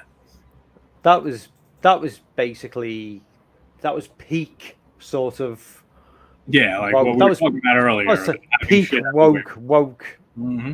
That's the whole point of the movie. There's that's the movie, the message. See, horror escaped that for a long time. Yeah, it escaped the whole identity politics and all commentary. This, that, and the Romero with his original Dead trilogy. I mean, that's an example of it working amazingly. Yeah, I mean, look at Dawn. It was just a totally, you know,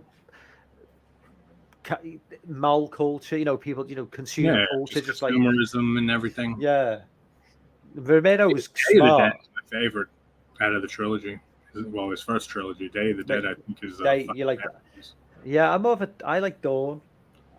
I love Dawn too. Dave was I for just me. think Day has probably Savini's best work, in my opinion. I think it's his magnum opus of effects work. For me, Dave was just a little bit too. I know exactly what you're trying to. It was just so over. It was Dawn was like understated a little bit. Dave was just like on steroids. You know, it's just kind of just. I like Dawn's sort of slow build up and just it the way it plays out. I mean, such an awesome cast in Dawn. Oh yeah, Ken I love Ken Foree. From Beyond is such an underrated movie. You ever see From Beyond? Historical directed. From Beyond. Reanimator. From Beyond. Yeah, Jeffrey Combs, Barbara Crampton. Ken Foree. Oh yeah. Sorry, I'm thinking of The Beyond. The Fulci. Is it the Fulci? Yeah. Sorry. They are. Oh yeah, Barbara Crampton in like bondage gear, like sort of like or like. Yeah. When they go into the like they open up a portal to another dimension. Yeah. Like, weird fish things are swimming. Yeah. That's such an underrated film.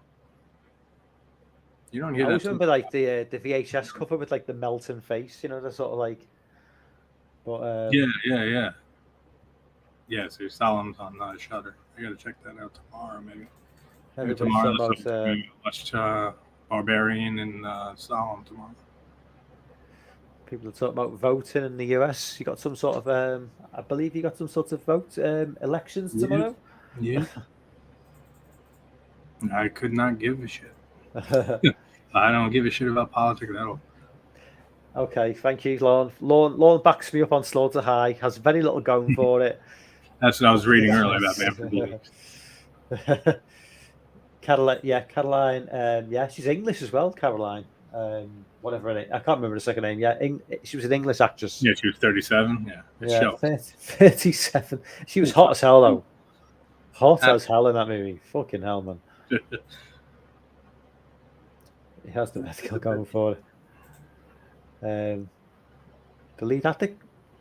Are we talking about Slaughter High here? Yeah. I don't know which film we're talking about now. I think we're talking about Slaughter High. I wouldn't. And I wasn't even in that movie. That's my humor right there. Yeah. Everybody from Black Christmas should have killed themselves. Oh, absolutely. That movie was so bad and it came out of nowhere.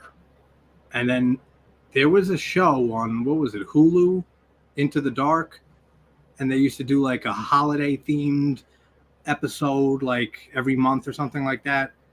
The director of the Black Christmas remake the year prior did on that show Into the Dark. I think it's Into the Dark, something like that. But she did the New Year's like episode.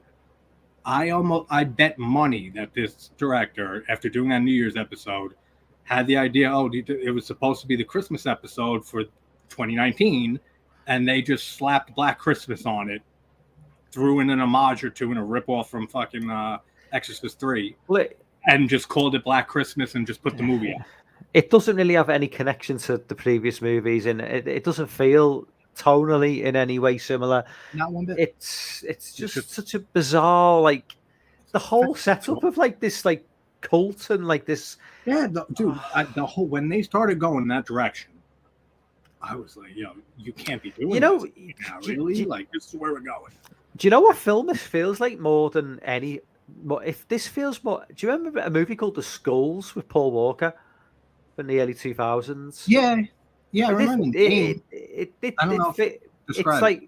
It's like I think it's based on like that Yale conspiracy where all these like elite privileged they all lie in a coffin and like pledge allegiance to this Skull and Bone That sounds so Society. familiar. Yeah, Yeah, like the Skull and Bones Society. It's an it. It's I think it's Paul Walker was in it from like when he was very before like probably Fast and Furious.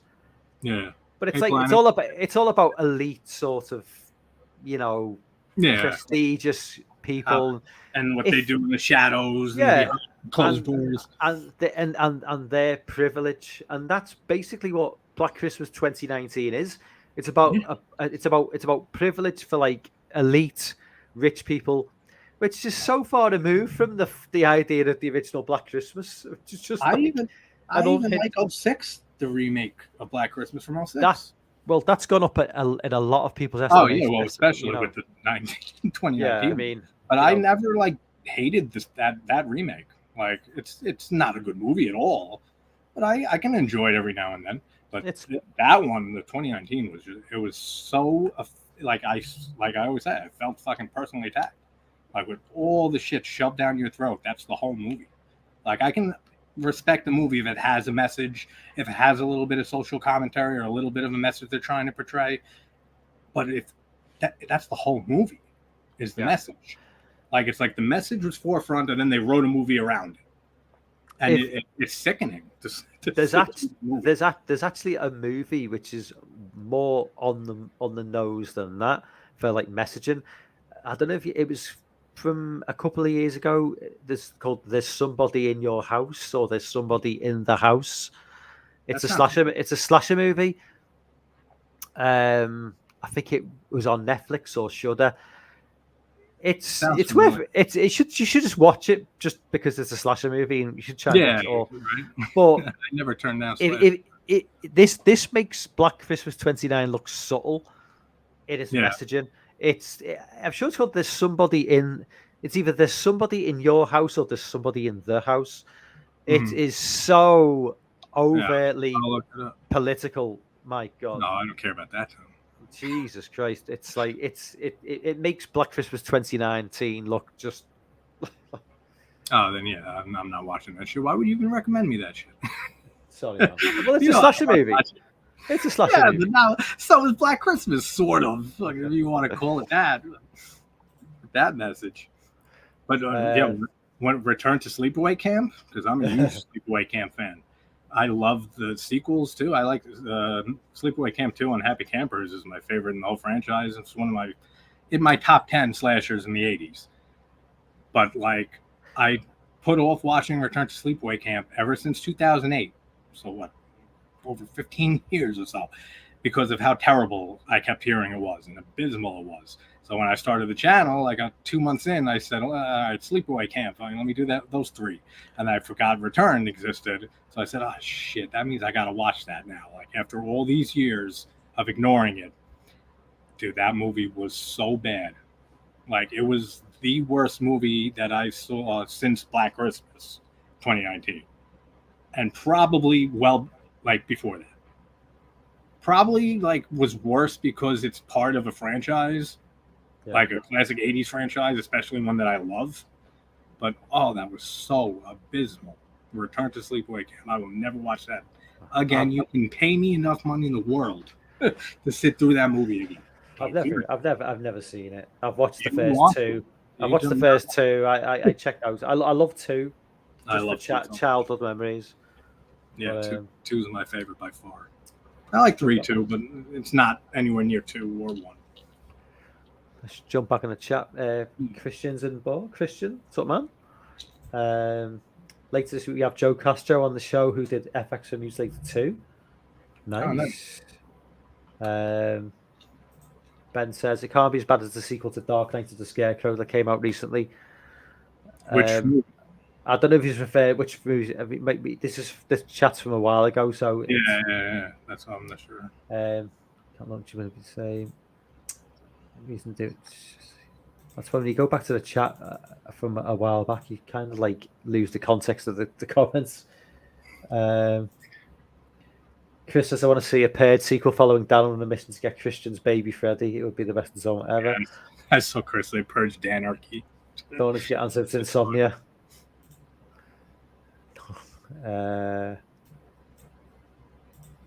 Yes, I have my Muskin Massacres ready. He's looking good. Skin mask. Mikey's in the chat. Mikey, what's up, man? Hey, what's up, man? He's a dying breed. Dan says, since we, as I was the only fat kid ever, I'd bully him, and I'm fat. Yeah, one of the worst characters I've ever seen in a movie. Like, they couldn't get any actor. Like, just go on this. Like, I that pisses me off in movies. Like, when you have just a character that's so annoying, so terribly written, and the actor is terrible in every way too, and he's just hard to look at and listen to. Everything they couldn't get, just like go on the street, get a bum, get a homeless person, be like, "Look, we need you. You want to act for like a few weeks? Like, we'll pay for your meals and shit. Anything." Then that actor, like, he was so bad. That whole movie is atrocious, and I was shocked how bad it was. Like, I expected it to be terrible from hearing about it for so long. I didn't expect it to be that bad. I mean, you know what? Doing numerous live streams, I always forget who I've been talking to and like whether I've like repeated myself. But the like Sleepaway Camp 2 in the UK was called Nightmare Vacation. The series has always been called Nightmare Vacation. Mm-hmm. So like Nightmare Vacation 2 on the cover of the VHS had like Angela with like a Freddy glove and a Jason mask. Yeah. So the kind of like this that wasn't Angela though. That's some bitch who's not even in the movie. Yeah, sorry, yeah. But do that on a decent amount of old movies like that. But it's like that. Obviously, going around. That came out the film came out in '88, I think. Yes. So I started like high school in '88. So by like around about '89, we were all like watching horror movies, and that had probably just dropped into VHS stores. And obviously, Freddy was massive at the time, you know, because Elm Street had been going for like 4 or 5 years, and Jason obviously was massive. And all those kids at the time, you know, like we were like 12 years old, were like heavily into all like Jason and Freddy, and so there was this rumor. Oh, there's this movie called Nightmare Vacation 2, and it's got Freddy and Jason in. And so she wears their faces like she wears like a dead mask when she kills them. And I don't think we even knew who Leatherface was back in them days, because this is like when Texas Chainsaw Massacre was still banned. So we didn't. Yeah, so we didn't even know who Leatherface was. But Texas Chainsaw 2 didn't come out to what, 86, right? Yeah. So that's true then. Man, it sucks. You guys had to go through with the fucking video nasty shit. I know, but it didn't really affect me because I was too young anyway. So you know, by the time I was like getting into films anyway, most of those films had kind of been released anyway. Were releasing around and shit. And Chainsaw Massacre got a cinema release in '97 because it had been banned for so long. So I saw Chainsaw Massacre on the big screen, which was pretty cool. You know, that was I got good. to see 2 and 3 like 2 months ago with a buddy of mine. There's like a cinema like 20 minutes from where I live that pretty often they show like older movies and stuff. Actually, we're going in like 2 weeks. They're playing Blood Rage and Black Christmas, the original double feature. That's going to be awesome. Oh, I'm doing my video tasties live watch along with Gareth. Black Christmas '74. So that'll be good. When are you doing that? In December? Sometime in December. We haven't worked out a date. Yet, but it's going to be sometime in December. But I'm doing Return of the Living Dead Part 2 with him on I don't remember, sometime soon, like in this week or something. Friday, cool. I think, Thursday.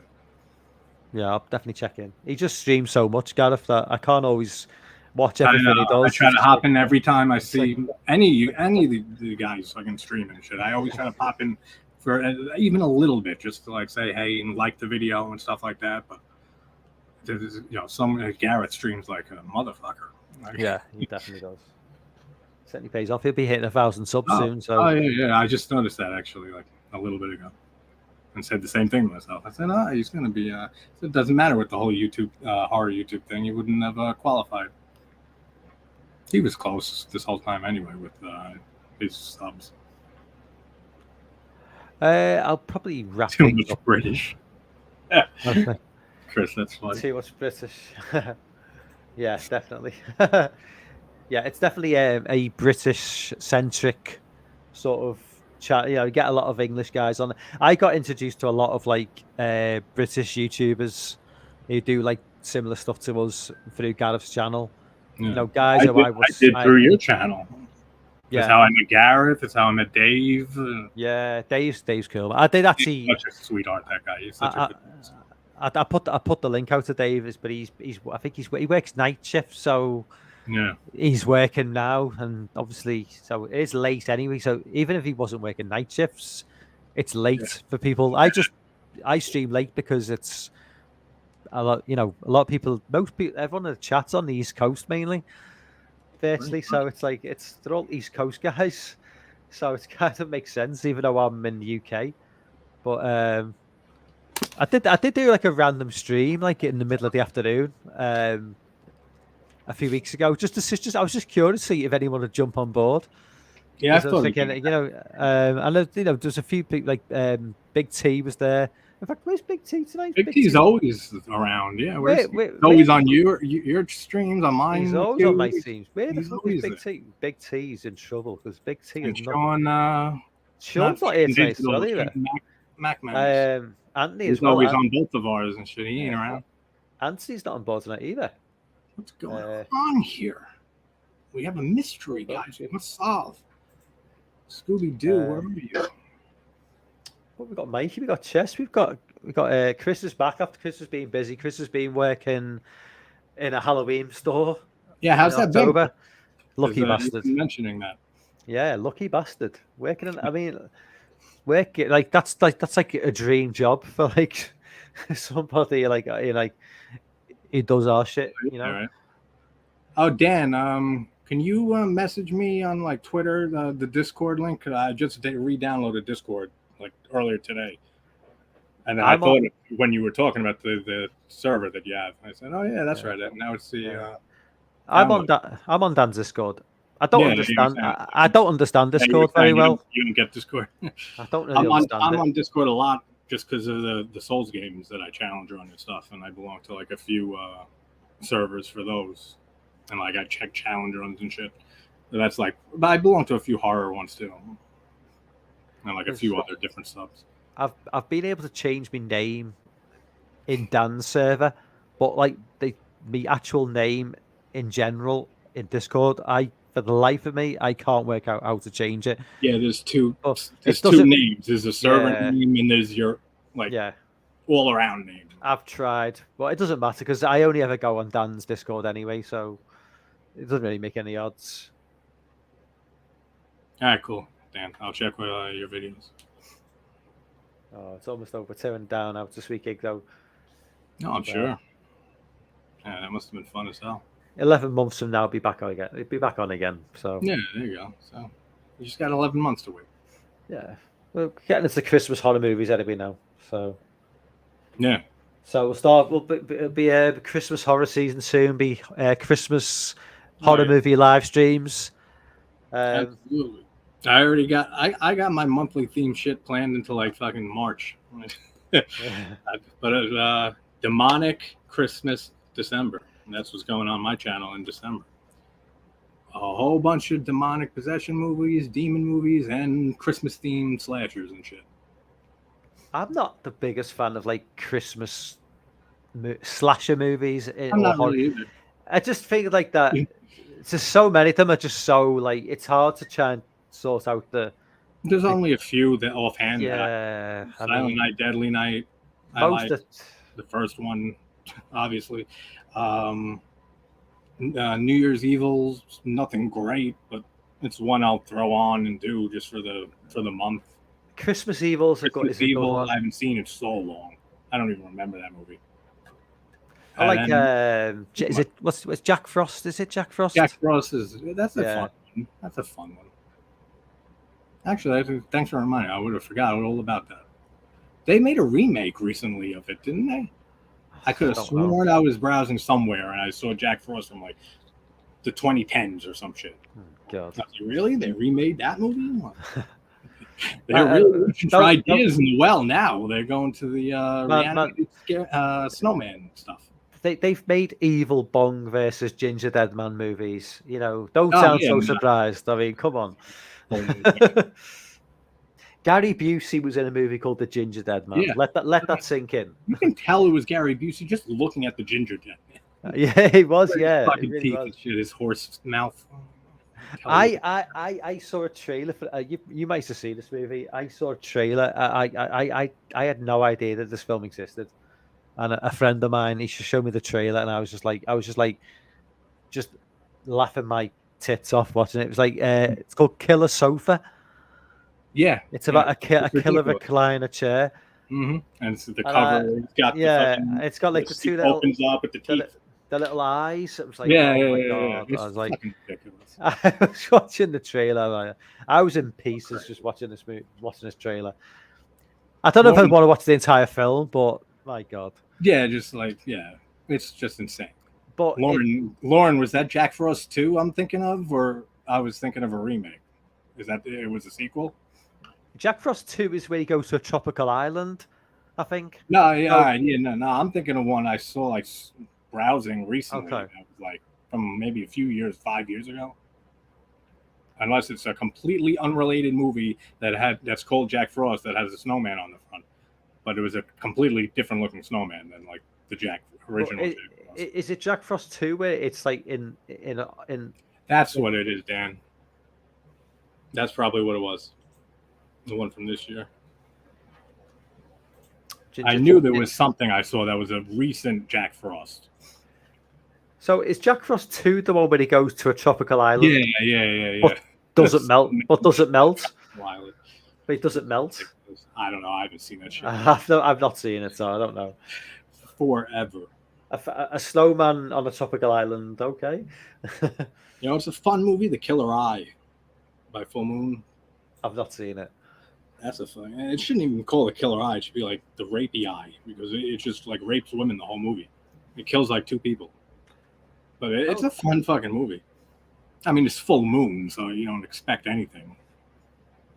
Same with like, Hideous is a fun one. Head of the Family is funny. Full Moon's got some decent stuff. I mean, Puppet Master, obviously, which I've been watching. And Castle Freak is my favorite Full Moon picture by far.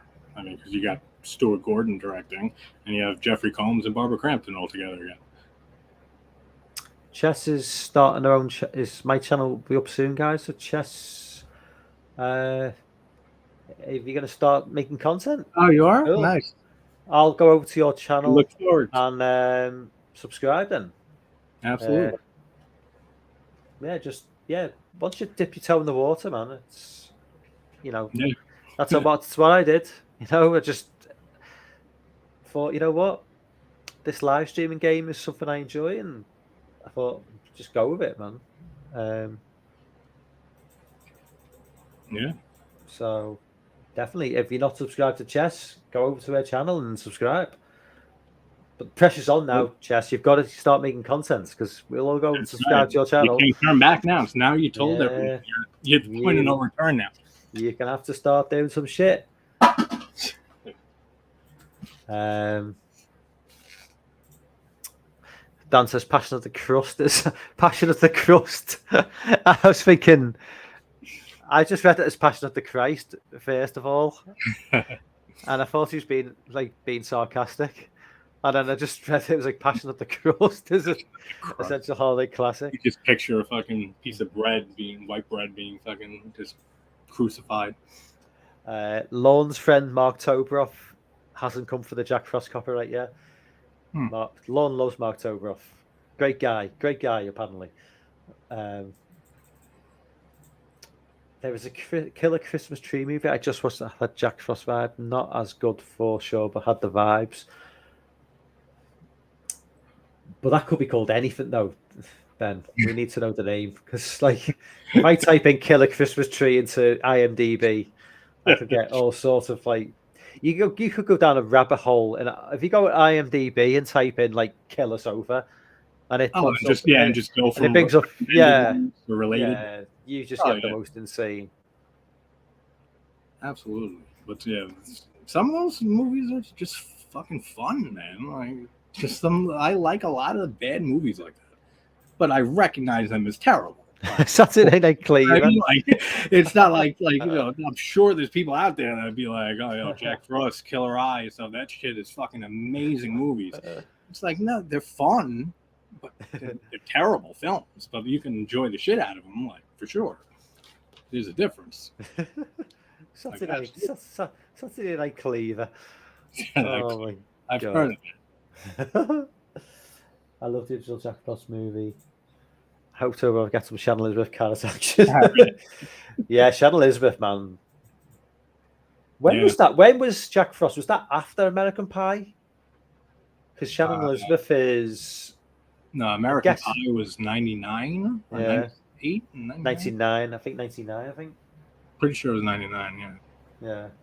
So is this before? Yeah, I'm pretty sure Jack Frost was before. Yeah. Pretty sure.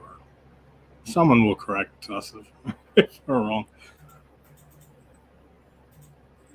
Demonic Toys is the best. Demonic Toys is double feature. Long last time. Demonic Toys is very fun. The Killing Tree. I don't know if Chris is referring to what Ben was talking about. I'm guessing he is. It's called The Killing Tree. The Killing Tree. Cookie finding Shawshank Redemption. That's because Shawshank is one of my favorite movies. They didn't want to crucify a cookie. Amityville spelling bee. Those Amityville movies, my God. I mean, dude, there's so many of them. Do you live close to Amityville? I asked you that. 10 minutes. I've been there before. I visited it twice. Oh maybe. Yeah, I've actually asked you, haven't I? Because I was curious. It looks completely different. Like it doesn't have like the iconic windows that look like eyes. Like that was all renovated and changed and stuff. But I think there's people living in there. Like last time I was there was probably like 6-7 years ago. So I don't know about now. They're probably I don't know. There's not many people, especially that were from Amityville, and were around back then, that want to buy that house. Yeah. Even the haunting shit, just for like the DeFeo murders and stuff. Do any of the houses have those like same windows though? Still, or not really. That was pretty unique for that house, like for that movie. Yeah, like because that's kind of like what gives it that creep factor, you know. It's sure. And then you see the pig like eyes glow out of it. That's why, like, if I owned that house and stuff, like back before they renovated it, I would never change those windows. No. You serious? Like ever? Because that's so iconic. But I guess some people just like, I don't want to be living in a house known for murders and ghost stories and shit. We're changing everything. That's what they did. But that's a bad area though, Amityville. Like not where the house is, but like half a mile away. It's like a real rough area. Yeah. Yeah. I always pictured it as being like kind of like middle class suburbia, you know. It's like there's like a dividing like road that's like kind of like 8 Mile in Detroit, like like on one side of it is like suburban, like middle class and stuff, and then the other side is not good. Like, just not a good area. So I don't know if that has to play into why people it's been so hard to buy that house all these years too. But again, I don't know how many people would want to live there. I'm sure there's many who would like to live in that house. Yeah, I've heard that actually. A few of the last owners have been saying that. Yeah, it was always a fraud. The whole thing with the Warrens too are fucking such fraudsters. Yeah, I mean they've made. I mean the whole Conjuring franchise has been. Oh yeah, and look at the daughter, Perron. She's on fucking everything that she can get on. She's on. Yeah, like everything. An interview on a TV show, interview on YouTube, interview anywhere. She'll hop on anything, just to fucking spew that bullshit. I mean, do you get those shows? I mean, I'm sure you do because we get them. We have a show called Most Haunted in the UK. Yeah. And it's like a woman and a guy with a camera crew running around a supposed haunted house for like 2 hours. Yeah, and in like 15 years of like filming, they've never seen anything. Found a fucking thing. Yeah. I do wonder why. You get the camera crew going, I've just heard something. Did you see that move? And they go, no, we didn't see it. Yeah, that's all it is. Where was the camera? I could have sworn I heard that. And it's like, and then that's it. tune in for next week's episode. Like, Yeah, where a cat fucking scares us and we hear a noise from the attic.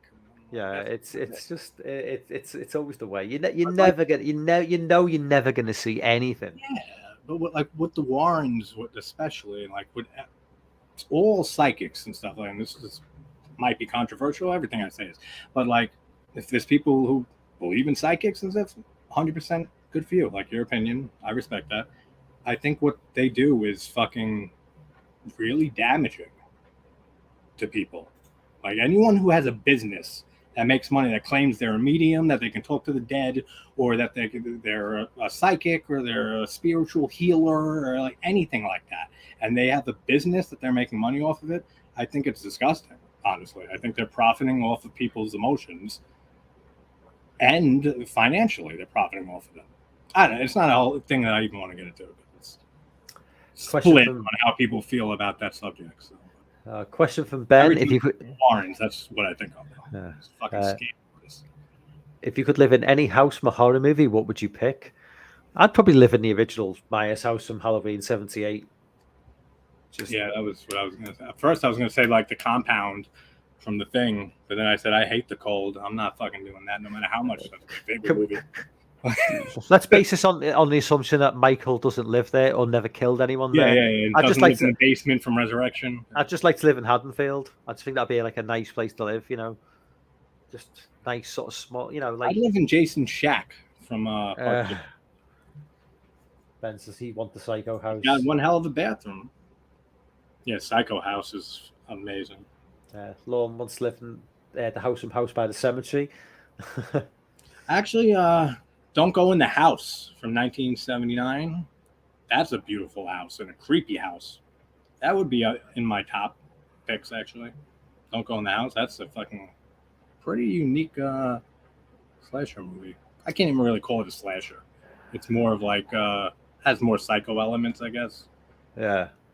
This guy just picks girls up and like burns them alive with a flame. Oh yeah, that's brutal. That film. He does, man. Dan says the castle from Black Sunday. Well, you can't beat a I would castle. say the castle from Castle Freak. I would say that too. That's a model, and you know it. It's like the castle from Army of Darkness. It's like a wall of a castle. Chess says, I'm an empath. I don't know what that means. What's an empath? Only if she's still living there. Empath is like if you could feel like people's emotions stronger and stuff like that. I believe. That I think is more of a like an energy type thing. Like a medium? Like I don't know, like different. It's like you could feel people's emotions more than a normal person. So like if you can tell when someone's like severely upset or like really angry or happy and stuff like that, like you feel their emotions kind of. Yeah. That's different to me than the whole profiting off of people with the psychic stuff. She's sensitive. Okay, I think I'm going to wrap things up now, guys. Yeah, Lauren, I was dying at that Barbara Steele living thing. Yeah. We've been going for 2 hours 10 minutes, so it's 20-3. It's 20-3 in the UK. So you're wrong. It's 9:39. Well, okay. I'm off work tomorrow, so that's why I've streamed so late tonight. But yeah, I'm gonna have to call it quits now. I need to get some sleep. This is fun. No, yeah, well, thank you for jumping on. We think we've covered a wide range of topics tonight. For everyone who jumped on board, thank you very much. Thanks, everyone in chat. Probably be going live again sometime at the weekend, and then maybe we'll come back maybe this time next week and do it all over again. I'll be going live with Al and Pat because I'm now the third member of the Midnight Society. Yeah, that's a little bit too late for me, I think, when you guys stream. Well, it's not like at actual midnight, but it is late still for you. Yeah, it's like, 3 a.m. my time, something ridiculous. Like 8 p.m., something like that. Yeah, that's a little bit past my bedtime. Yeah. But thanks. Anyway. Yeah, so definitely, anybody's not subscribed to JT, I'm sure you all are, but plug your channel, by the way, man. What's up? Just plug your channel. You know, because I'm not. I'm assuming everyone's subscribed to you, but you know, Yeah, most of going the people further I see. down the line.